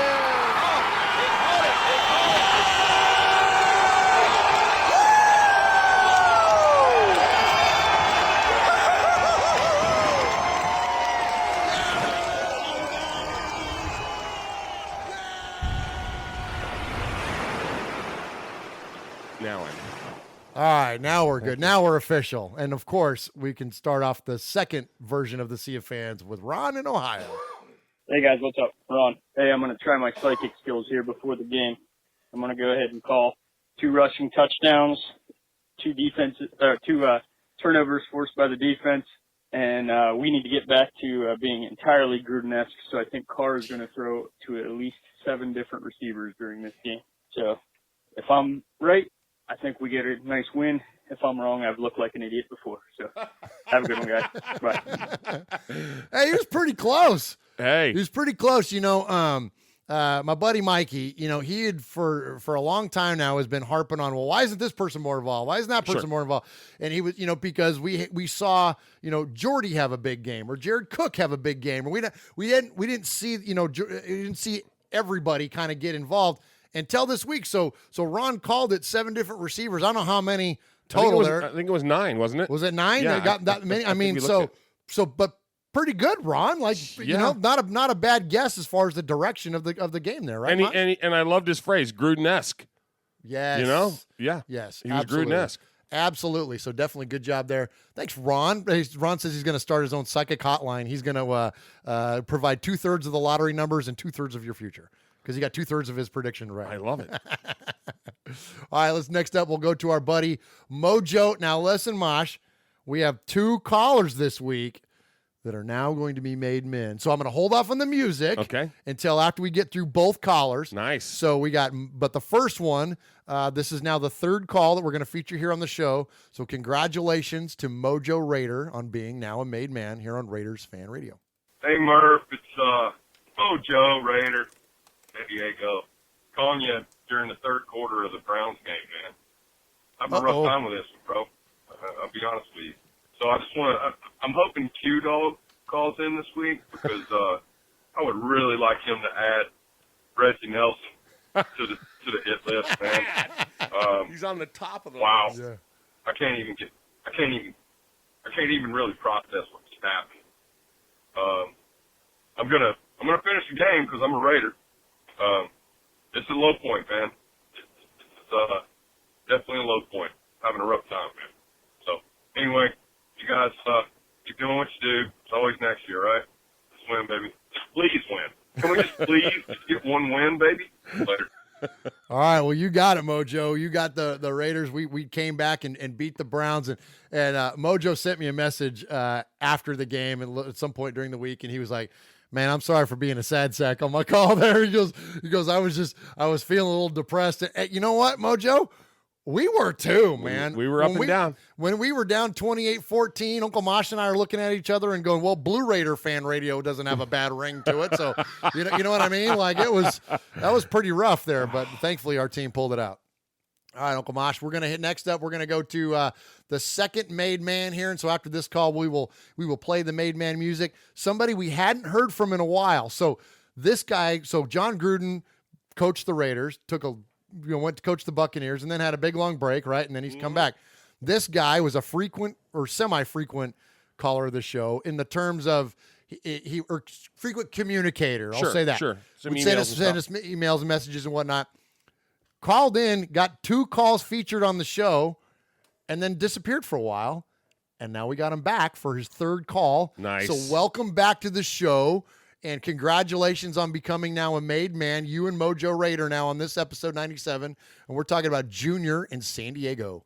Hey, what's up, guys? It's Junior from San Diego, made man extraordinaire. Anyway, so everybody's mad because we won. Everybody's mad because we lose. Which one is it? I mean, this game we just saw was up and down, crazy all around. And you see fans getting all upset because we won, and I don't get it anyway. But I've been listening to you guys all year. But I don't know. I'm just happy for the win. All right, guys. Bye. I think I was wrong on that one. I think Junior did get that 3rd call in. He just referred to himself as made man extraordinaire. I think he's right. Yeah, he did. I think I'm wrong. You. Yeah, no. Sometimes I lose track because we get so many. So anyway, congratulations once again to Junior for being a made man. The made men are got to be pissed at me because this is now the 2nd time I burned you guys on trying to remember this stuff. I'm so sorry. Anyways, thank you, Junior, for calling in. And congratulations to our buddy Mojo down there in San Diego on becoming the newest made man here on Raiders Fan Radio. You are a made man. You showed you are part of the family by participation. By chance, a man like yourself should make enemies, then they would become my enemies. Showing you are a friend of Raiders Fan Radio, you have leapt across the line. Friendship is everything. Friendship is more than talent. It is more than the government. It's almost equal to family. Be loyal. Made man, Raider fan. Someday, and that day may never come, I'll call upon you to do a service for me. But until that day, accept this as a gift. And don't ever forget, words can hurt more, but silence can break hearts. All right, congratulations, Mojo. All right, so just a quick. You got Junior, a caveat, Mosh? I couldn't pass up what Junior said. Oh yeah, please comment. He says, I don't get it. He said, I don't get it. People are pissed when we win. People are pissed when we lose. People are just you're right, Junior. Some people just want to be pissed. There's nothing we can do about that, bro. That's like they say about the Joker. Some people just want to watch the world burn, right? Yeah, man. Yeah. It's funny that I'm glad you brought that up because there has been something kind of rolling around in my brain that I wanted to mention for more than a few weeks now, really kind of since the first loss, since against the Rams. When people really, and I'm not talking about like just having an objective eye and being like, Derek Carr shouldn't throw into, balls up for grabs. We say that all the time. We say that every week. Right. You know what I mean? And you could even fairly criticize the trade of that one player that should not be named. Or there's things that I think are fair to criticize, but I'm talking more to the people that are like, the team sucks, the move sucks, the players suck, the coaches suck, the owners suck, like suck. Like the people that are like, that just rally against everything that goes on with the organization and with the team. My question to you is, well, then what the F are you a fan of? Yeah, why are you wearing silver and black, then dude? what is it? You know what I mean? Like, because we never had it perfect. No. Even when we won the Super Bowls, we never were perfect. No. And like, have you not been paying attention? Like, did 2006 just miss you? Did 2009 just miss you? Were you not a fan then? Were you not paying attention? Like, to think that now's the time that you're going to rally against the team? Like now? Really? Did you miss 1997 flashback earlier in the show? I know, right? Like, I'm like, what in the world are you? I mean, I just don't understand it. And if that's the case, then just what are you a fan of? What is it? Because is it just the colors and the pirate and the logo and and that's it? Like, because the Raiders are associated with being a tough guy and you're a wannabe tough guy, so you're calling yourself a Raider fan? Yeah. Like, I mean, seriously, I don't get it. Like, what is it that you're a fan of? Yeah. Somebody, honestly, those of you that complain a lot about the team, and I'm not talking about in particular, I'm just talking about like in social media. In general, sure. Tell me.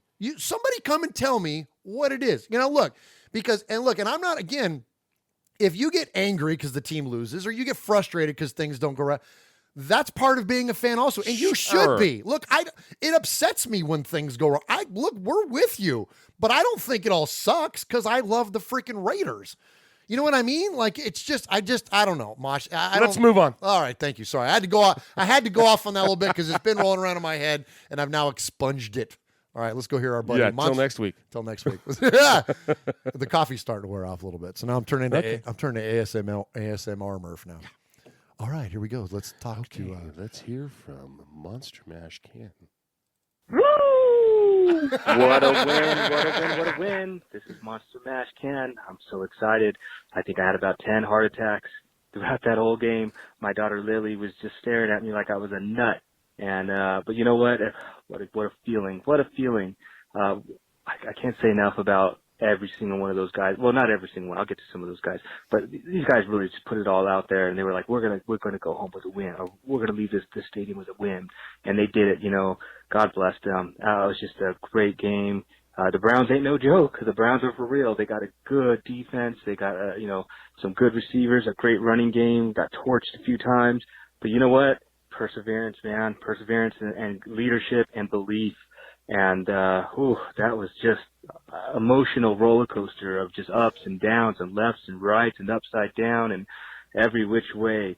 And, you know what? We did it. And I was really happy to see, it looked like the stadium was still pretty full throughout that whole game. And, today is a great day. I'm going to go home. I'm going to go to sleep happy and, look forward to next week.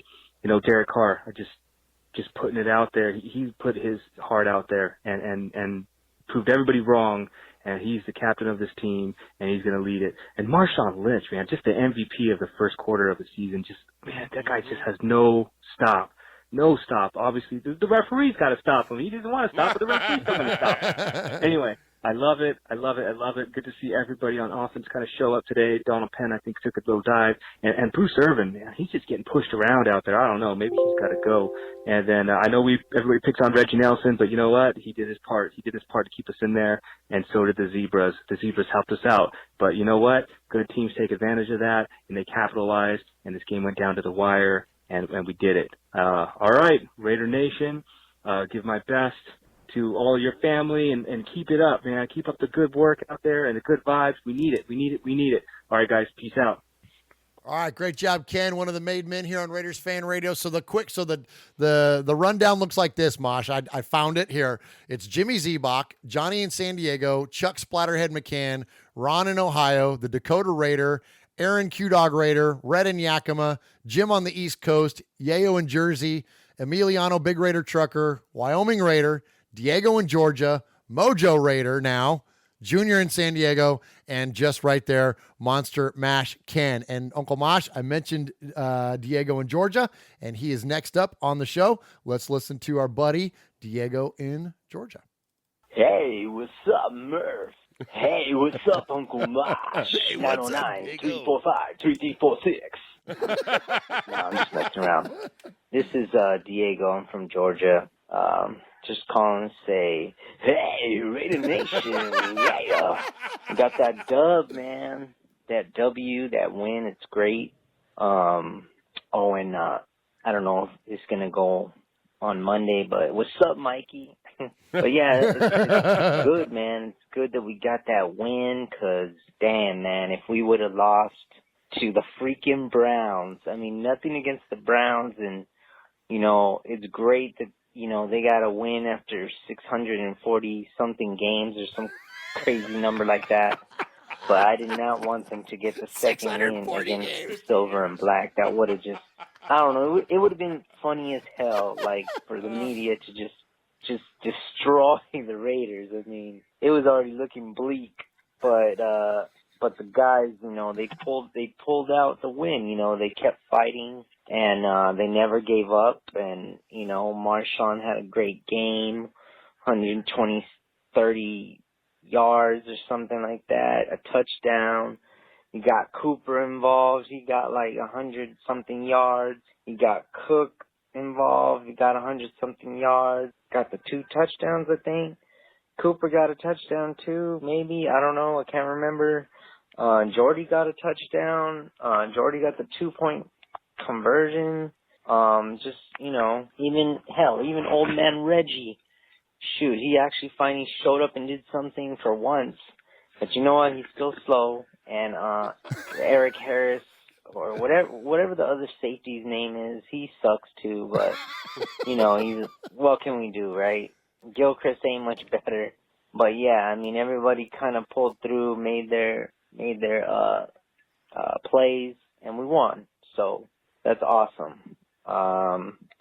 And the defense played pretty good too. I mean, not perfect, but still pretty good.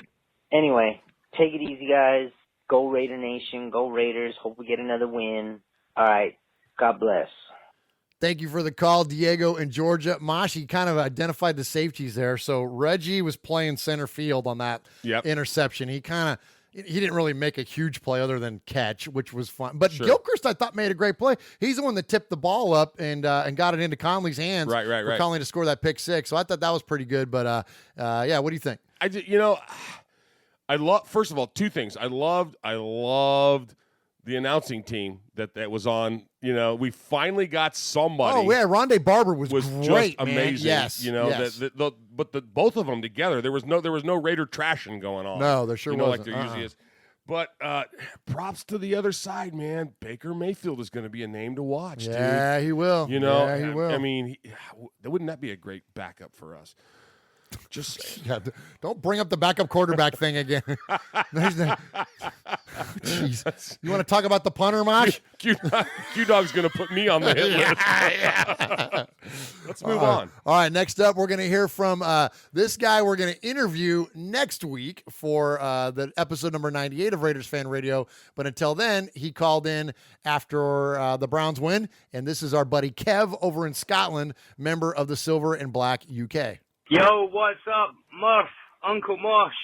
It's your man Kev from Silver and Black UK, sitting here in Scotland. Man, I am tired after watching that game last night. What a roller coaster of a ride. What a game by the Raiders. What a comeback. Oh my God, we needed that win. What a game. Where did I start? Obviously, kicked off here at 9:05 in the evening, finished about 1:15 in the morning. My take from the game, we have just shown that we have got guts, fight, determination. It was awesome to see the guys dig deep and come back and win against a good team. The Browns are a good team. They've shown that this season already. They're no dummies. They had us on the ropes. But special shout out to DC. I mean, that guy, he delivered when we needed somebody to step up and take the team and lead them to victory. So hopefully that will silence some of the doubters who are on DC's case all the time. Huge game from Cooper, Cook, Nelson. When we lined up for that 2-pointer, I was thinking, oh man, I wish we had Crabtree in the lineup, but Jordy just stepped right in there and plucked that out of the air and took it to overtime for us.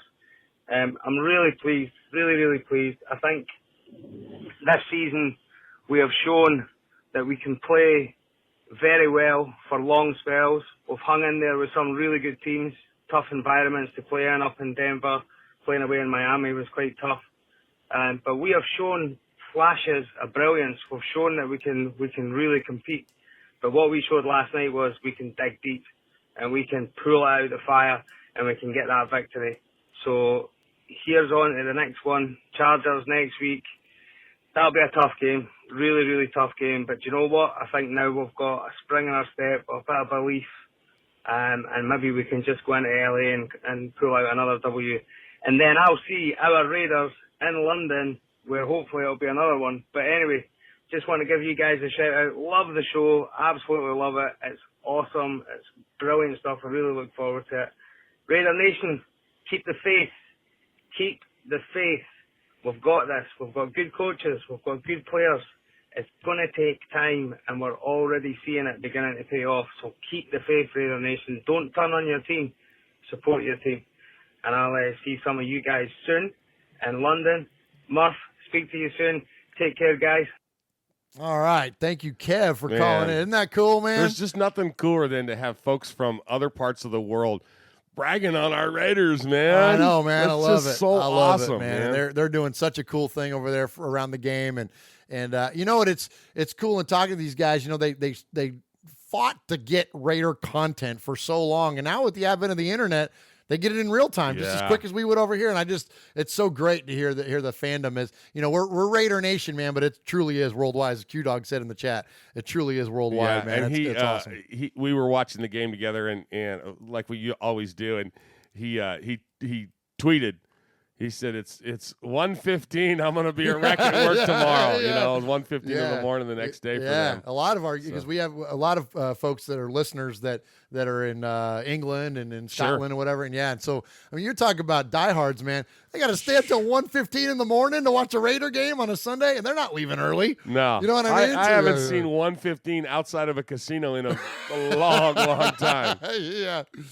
All right, well, let's see. We got two more here. We got I can't remember if this guy's a new caller or not. So I apologize, Mike, in Colorado. If you've called before, then certainly let us know, because this is at least the second one if you've called before. If not, you might be a first-time caller. But anyways, so let's hear from our buddy Mike in Colorado. Hello, this is Mike calling from Colorado. If you're calling the Raiders hate line, oh wait, I apologize, that's Mikey's line. Anyways, calling with a quarterly satire edition. Season starts out.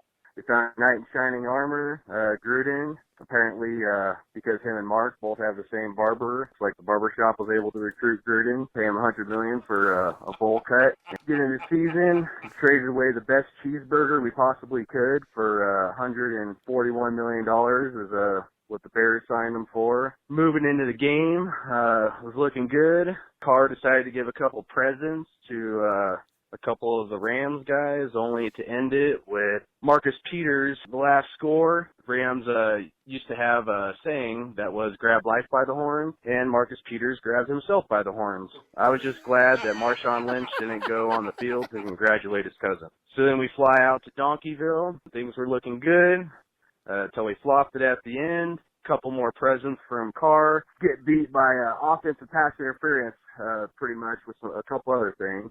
Have a lot of hate in the Raider Nation and the media trying to separate the Raider Nation. So move on to the Dolphins. Report in the morning that there's strife in the front office of the Raiders. Raider fans start wanting to jump ship. We were about ready to beat the Dolphins, only to lose to a couple trick plays. Raider fans thought they were jumping ship into some water, walking the plank, only to realize that it wasn't water. They had fell in a big pile of poo. So we fly back home to the black hole, playing the Browns. Pretty good game, but looked like things weren't going to go our way, and the referees got a call from Vegas, and they decided to pay us back for 30-plus years of rough anguish and the tuck rule game. We get our first win. The Raider fans that walked the plank, a lot of Raider fans are jumping ship, probably going over to the Niners, hitting that fool's gold. Got the city of Oakland apparently suing the Raiders. I guess if we have to move to Vegas and they take our colors and our shield, I guess we'll be the Las Vegas Flamingos, and we'll be flying pink and black, pretty in pink. So last thing is, state of the nation, check your loyalty at the door or walk the plank. The Raiders' arc is set and sail. The people that are jumping ship, it's going to be pretty sad when things start turning on the up and up. You guys are going to want to come back. But once the arc sets sail, guess what, man? Floodwaters are coming in. Where are you going to be then? Amen. Nice job. Now, I do recognize him now. That's the second time Mike is calling. Yeah. A great job, Mike, in Colorado. Mosh, what do you think? Oh, I loved it, man. I love it. I loved all the metaphors and all the stuff that he was doing. That was great, That was man. great. I love a good great call. call. Like that. Yeah, keep Rack calling. him. Yeah, that's right. Yeah, rack him. Or you hit the Heyman there at the end, which is the old Jay Moore thing. Yeah. That was pretty cool. So, yeah, definitely call us back again, Mike. And now, hey, one more time from Mike. Yeah. And he'll be a made man here on the show. All right, Uncle Mosh. So we got one left, and you know who it is, man. It's the anchor. He's got to bring it up to bring it up, man. It's the anchor. He's got to rope us all in, man. Keep us all straight. Absolutely, and he's always one of the best, and that's why we save him for the last. And we're talking about our buddy Aaron, the Q-Dog Raider. Greetings, nation. Aaron, the Q-Dog Raider, coming to you from the east side. Something's different about this week. We actually put a W in the column, but let's not get overly excited. I'm looking at a little statistical data. We had a breakdown from Evan Grote from PFF, who actually gave grades to the top 5 performing Raiders. Of course, rookie sensation, 5th-round draft pick, number 1 talent, Maurice Hurst, graded out at a 90.5. Excellent production, Jared Cook. Dispelling the myth that, he's an underperforming talent over his career with a 78.1, burning Joe Schobert. Cook, he just really gave us production over the middle, which he needs to continue. Derek Carr, once again, playing peekaboo, but he's on a high stretch, coming into 77.6. And Amari Cooper, and I apologize for succumbing to emotion. I know it's not like me, it's feminine, but hey, I wanted him on that hit list, and he performed with a 72.9. We'll take it. But surprising, proving that, the old story that, even a blind squirrel can get a nut once in a while. Reggie Nelson graded out at 80.4. And I quote, fan favorite Reggie Nelson earned himself a top 5 PFF grade in week 4. Paul Gunther's had his back in recent weeks, even though the fans like myself call for his benching. No, I call for him to be double tapped. Get him off our roster. He continues to stink. And the moral of the story is, it doesn't matter what the moral of the story is. He will always suck in my estimation. Get him off our roster.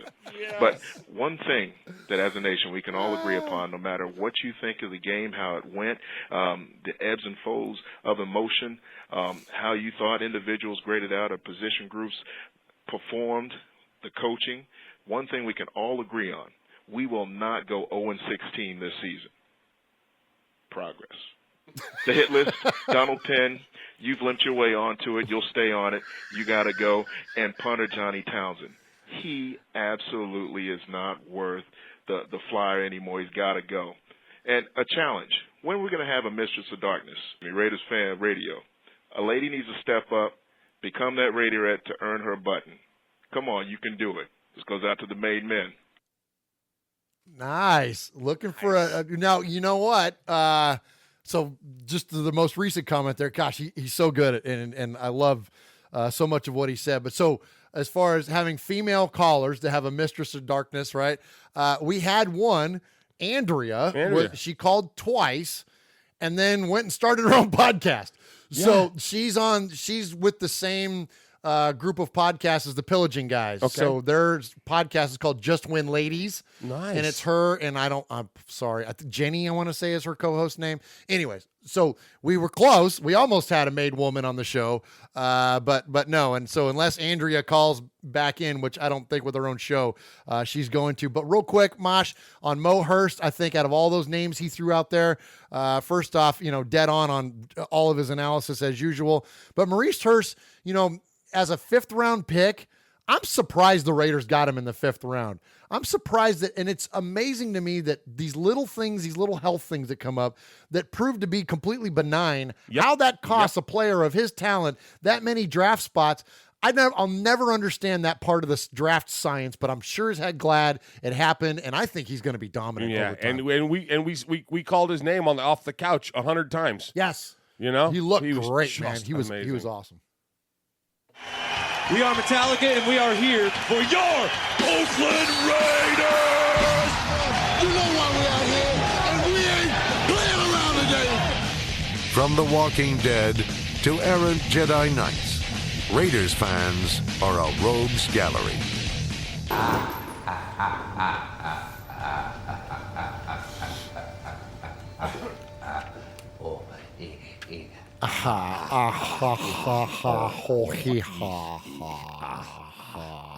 All right, Uncle Mosh. I think it ended. I think it did too. I think it was just us going, ha, ha, ha, ha. That's riveting podcasting for Raider Nation right there. All right, Uncle Mosh, our new old segment. New and improved. New and improved segment. So we used to do a segment called 3 Reasons, where one of us would give 3 reasons why the Raiders would win. The other one would give 3 reasons why the opposing team would win. Uncle Mosh and I decided neither one of us want to represent the other team, so we're going to give you 3 reasons. We're going to give you 3 reasons why the Raiders are going to win, and then we are going to give you 3 reasons why what, Mosh? Why the 3 reasons why the Raiders are going to win. And there are 3 reasons why the Chargers are going to lose. 3 reasons why the Chargers are going to lose. And so this week, I'll take 3 reasons why the Chargers are going to lose. And you give me one reason why I should listen to you. Give me one good reason. Give me one good reason why. So you give me one good reason. Give me one good reason. Give me one good reason. Give me one good reason. Why don't you give me one reason? 3 reasons. 3, 3, 3, 3, 3, 3. It's always 3, 3, 3. It's always the same. I can think of 3 real good reasons. 3 reasons. Top 3. Top 3.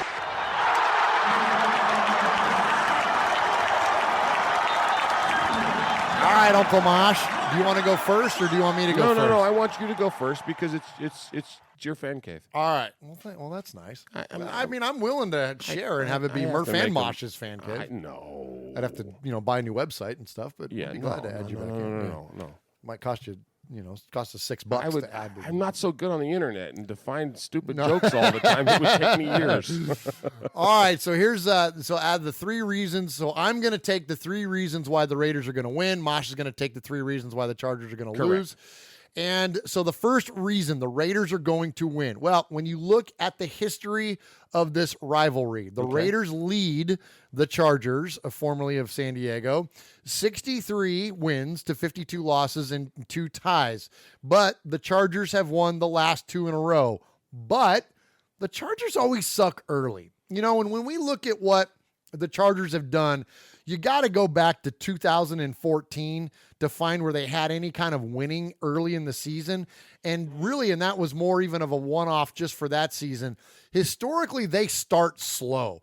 Everyone picks them in the offseason they're a preseason darling. Everyone picks them to win the Super Bowl. They pick them to win the West, and then they come out of the gate 0-4, or lose 8 out of the first 11, or they're 2-4, whatever. Like, they always start slow. So here we are. We're cruising into week 5. We're starting the second quarter of the season, Uncle Mosh, and I think that this is the time of the season where historically they are vulnerable. So even though they beat us the last 2 games, I think that if we follow, I'm all about trends and the way that things, the way things progress. And I think that now's the kind of year, like, you don't want to get the Chargers late. You know what I mean? You want to get the Chiefs late, which we're going to have. The Chiefs are the opposite. They start hot, and then they fall off towards the end of the year. Ask the donkeys. Yeah, exactly, right? So, anyway, so I think that this is the time of the year that you want the Chargers, and so I think we're going to be fine. Plus, it's like a freaking home game there at that StubHub Center. That the 20,000 people that'll be there will not even half, more than half of them will be Raider fans. So I think it's just a great opportunity for us to win that game. Okay. So I'm going to go ahead and give you the top 3 reasons why the Chargers will lose. Well, don't give me 3. You just want 1, right? I know. My segment. Oh, I'm sorry. Thank you there, Hot Rod. I had that. I'm going to push the microphone away from my face. Yeah. But I'm going to But let me give you the first one. There are a lot of rivers better than Philip. Okay. So that's gonna be the overwhelming flow of my reasons. Oh, you did. See, there are 4 types of rivers. People don't know it. There's the abrasion, the attrition, the hydraulic action, and the solution. And Philip isn't any of those. When you talk about things, and I'll just narrow it down. I'll go people, places, and movies. Okay. So my first number 1 reason is people. Philip ain't no Joan Rivers. He ain't no Johnny Rivers. And by God, he ain't no Doc Rivers. Okay? The Chargers are going to suck it up big time. Well done, Mosh. That was an excellent first point. Angry. You are angry.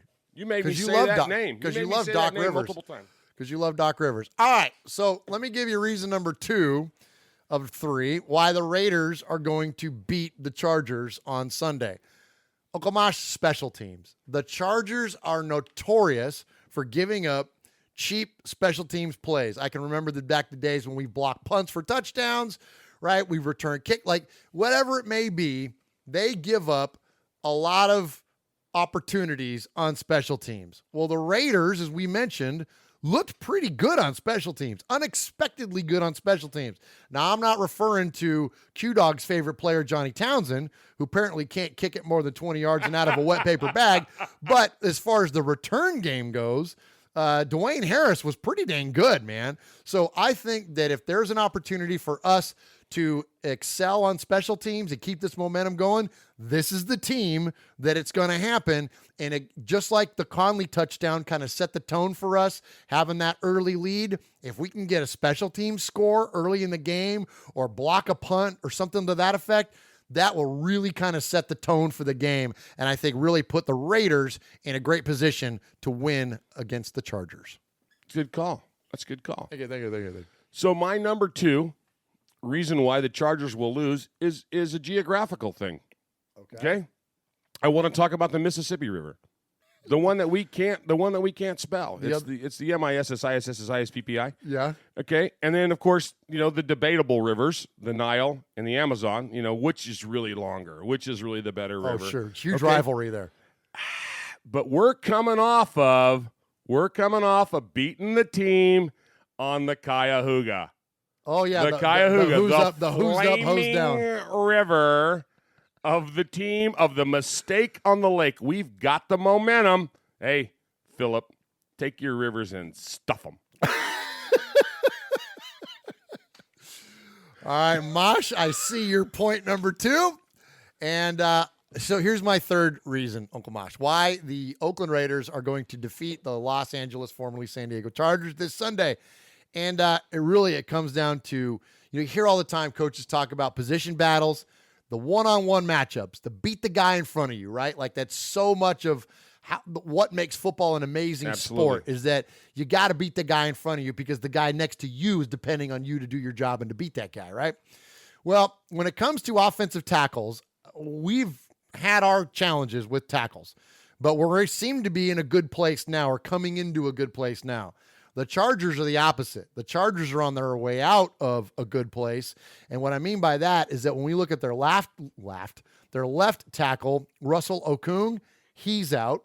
Their right tackle, former Oakland Raider, Joe Barksdale, is now out because he got hurt as well. So that leaves Sam Tevi at left tackle and Trent Scott at right tackle. I can't talk now all of a sudden. So you are looking at me like I looked at these names when I read them the first time. Yeah. Who? I'm thinking Tevi was supposed to be Levi, and they misspelled it at birth. Yeah, so we got Tevi and Scott are now the bookends for the Chargers. Now, look, we've talked how well our young players on defense are doing, especially somebody like a Maurice Hurst. Well, now's the time for Bruce Irvin to clock in. Now's the time for Bruce Irvin to start working himself free and get to stupid Phillip Rivers. Now's the time for Arden Key to get loose and finally establish himself as a pass rusher. We know he's got the physical gifts, and he's gotten close so many times this year. I think this is the game where we finally start to put together a pass rush. And don't you know it, Uncle Mosh? We really need it because then we don't have to worry about 52 anymore. Right. I'm about sick, as we all are, of talking about him, so much so that we won't even say his name on this show anymore. Nope. Well, getting a win was the first step towards we don't have to hear about him anymore. Sure. An elite defensive performance, Bruce Irvin with a couple of sacks, Arden Key bending that corner and going and blowing up Phillip, causing a fumble one time. All of a sudden, we don't have to hear it anymore, and we can all rest on that. And so if that happens, Uncle Mosh, that will go a very long way for the Raiders to beat the Chargers this Sunday. That's right. Good job. Good job Thanks. on your big three. I'm proud of you. Thank you. My last and final one comes from the category of arts and entertainment. This is why the Chargers will lose, of course, to our beloved Raiders. Yes, sir. So let me just throw a couple of names out there. Okay. Mystic River, the River Wild, River Monsters, and, of course, the bridge on the River Kwai. In 1957, it was the winner of 4 Academy Awards. Okay? What other than the Andy Griffith Show, what is a better tune to whistle to than the bridge on the River Kwai? Phillip Rivers, remember this. You were brought down by a 1957 winner of 4 Academy Awards.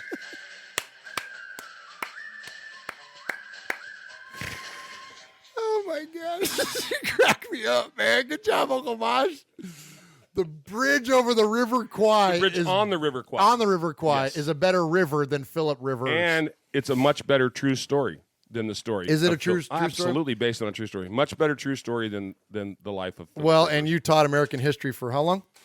Oh, a long time. A long time. A long time. I've taught American history so long, I forgot most of the American history I taught. Yeah. All right. Good job, Uncle Mosh. That was awesome. Hope you guys like the newer version of 3 Reasons. I think that makes us feel a little better because no one had to pump up the Chargers. Like, come on, man. And here's the thing. It makes you feel better because you're out there and you're saying all this wonderful stuff about and it makes me look like a big stupid. and I'm okay with that. I'm okay with that. Because sometimes we like to be Raider Bit Radio. doesn't always have, you know what I mean? So anyway, we like to have a little bit of and fun. we love here. movies, so anytime we can reference them, absolutely. Just don't bring up Pulp Fiction or Batman. Oh, did you want me to get to those sound bites now? No. We're Careful. trying to keep it under 6 hours. All right, Uncle Mosh, so just a couple more quick things before we get out of here for the night. Raider taglines. We got a tagline contest. We got a contest. We got a contest going on. So there's and it's a chance to win Uncle Mosh replica Carhartt hat, courtesy. Exactly. I don't want to get the names wrong on who sent us these. Carhartt is sent us those. I was going to say the person that you spoke with, Leah. Leah was responsible for that, and we sure appreciate her. Absolutely. So we've got a tagline contest, because we always come up with silly taglines, and we're having fun with them, and we love that kind of stuff. So I've got them all right here. The finalists that made this week. This week, should we break down last week? Set that up at all? Do you have that? I don't have that. I'll get that together and go ahead. So let me tell you right now, tagline finalists for this week, Big Raider Trucker. He sent us two. He sent us two good ones. Of course, he was the one that he coined From Womb to the Tomb. Okay, that was a good one. That one's been around for a little while. That's been a good around one. for a while. And then he got a good one here, man. Okay. He got one. What happens in Vegas started in Oakland. Ooh, strong. Ooh, strong. Strong, Emiliano. Nice job, buddy. And then John S. and I'm gonna butcher your name, and I apologize on the front end. It's John Savamantufa. And his was pretty good. It was In Chucky We Believe. Nice. Yeah. I like it. Nice. Yeah. Nice, That was nice, good job. nice. Straight John. to the point. Like and then Kevin the Raider Nerd. Okay. I love this. Kevin got submissions this week. I like it. Kevin came in and Kevin threw one directly for us for the show, man. Oh, okay. Yeah. All right. Raiders Fan Radio, where real men wear black and men are made. Oh, nice. That's good, Kevin. Nice. Good job. That's good, Kevin. All right. So our top two. All right, so from last week it was Wield the Shield Right. the left, so the West bracket is Wield the Shield and nothing greater than an Oakland Raider. Right. That was so that's the West bracket. So now what about the East bracket? So in the East bracket, representing the East, Big Raider Trucker. What happens in Vegas started in Oakland. That's a good one, man. Yep. Okay. And then, of course, Kevin the Raider Nerd, Raiders Fan Radio, where real men wear black and men are made. Nice. That's good, man. Yeah. I like it that it's show specific. Ooh, so that's are pretty we gonna cool. Are we going to ask people to vote on these? I don't know, or do we just pick? We'll just pick. I'll make a bracket this week, and I'll throw it up on our social media, and we will absolutely take whatever people say in the chat, and if you want to tweet us or just respond to the post on Facebook or whatever, we will absolutely take those into account because this isn't just it's not just you and me. No. And I'll swing by the post office and find out who will cost us the least to send it, and then we'll take that into account. Congratulations. Oh no, we're not doing that. Okay. Yeah, no. Yeah, congratulations, King Louie, because I think he lives like 5 minutes from here. Yeah. I'll meet you down at the Circle K and give you a hat. We can have coffee. I'll be the other guy in black. I'll be the other guy with a Raider hat on. Yeah, absolutely. So thank you guys very much for the submissions. Those are great, man. Those are great. And we love contests. We love it, absolutely. And we're going to do another one. That shirt, let me put Uncle Mosh's cam on here. Well, you're wearing the 47 brand shirt, but behind you over your right shoulder, underneath Wilson over there, to the other side, yep, there's the London shirt. So I'm wearing the front of it, if you see here. So it's the silver and black UK London shirt. That's the front. And then hanging up there behind Uncle Mosh is the London 18. So we're going to give that shirt away. We're going to leave that hanging up here in the fan cave for the next week. So after we give away the Carhartt hat, we will come up with another contest. Heck, we might even just do it off a one-off type contest next week on the show since we're going to be celebrating so much around the London game. But so definitely stay tuned for that, and we'll get you a London shirt. Because, yes, we love giveaways. Giveaways are fun. And that's a good way for interact with you all. And appreciate you guys checking us out. All right, last bit, Uncle Mosh, for the day, for the night. Before we get out of here, we are going to go into the the tailgate, Uncle Mosh, and we're going to see who's been tailgating a little too much. Been doing a little too much, man. Because if you tailgate too much, then it makes you come out a little bit slurred. You know what I mean? And so we take a vocal track, we plug it into the software, and listen to it. And so this is just a perfectly coherent, normal type thing. But then when you put it into the software, it comes out very slow, and it sounds like this. So we're going to celebrate John Gruden this week, Uncle Mosh, tailgating too much. It's a great league, man. You ought to be proud to be in it. I know you are. There are some unbelievable acts out there of mental toughness, man. I mean, it wasn't going good. It wasn't going good at all. But we hung in there. We kept what? We keep fighting. We stay together. We ride together. And this is going to be a hell of a win for the Raiders. I love the rest of them chiming in. Yeah. It's like, wake them up. Wake them up. Oh, man, too funny. Too funny. So that was just a speech from this last week after the win against the Browns. All right, Raider Nation, we're going to go ahead and get out of here. Another long show. Appreciate you guys that have been hanging in there with us all the way through to the end. Thank you. Now you see me, now you don't. Aaron, of course, Q-Dog Raider, Joe Badisu, Silver and Black, Chevy Raider. Who else is in there? Ron, of course, is still in there. Full Metal Mexican, I see you in there. Of course, Emiliano has been in there. Appreciate all you guys checking us out on the chat. Appreciate everybody supporting the show the way that you do. Please like and subscribe to Murph Fan Cave on whatever podcast network that you so choose. We are on all of them. All you got to do is search for us, and you will find us, and that is the best way to support our show. Uncle Mosh and I do this because it's our hobby. We don't golf. We don't work on cars. We do podcasts. We play radio during the week and on the weekends. This is our hobby, and that's all we do. So the way that you could support us best is just by listening to us and shouting us out once in a while.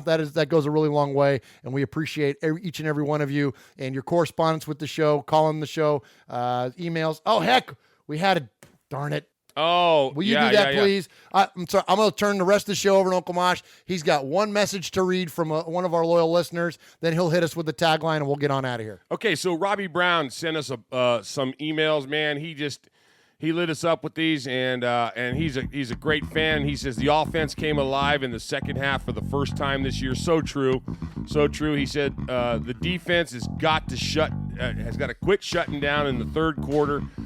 He said this week in the fourth quarter they came and they got on. He says, let's go Raiders. Let's have a 5-game win streak. Bring us to 6-3, and we'll go from there.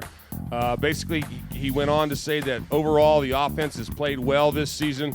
The Raiders were leading going into the fourth quarter against Denver and Miami, and he said, and had the defense stepped up and not shut down, we got the win. And he speaks truth on a lot of that, and he's talking about we really got to step it up all the way around. All groups have got to play together, and we showed that we can do that. So thank you, Robbie. Appreciate you throwing a bunch of emails our way, and that goes for the rest of you. If you get a chance and you can't make the phone call, send us an email. We'll try to get you a shout out on what you're saying, and we appreciate you all being here tonight. So we're gonna take it out from here on out. We'll give you the 2 finalists from the East, and tonight the shout outs go to Big Raider Trucker and Raider Nerd Kevin, and they were What Happens in Vegas started in Oakland, and Raiders Fan Radio, where real men wear black and men are made. Good night, everybody. God bless.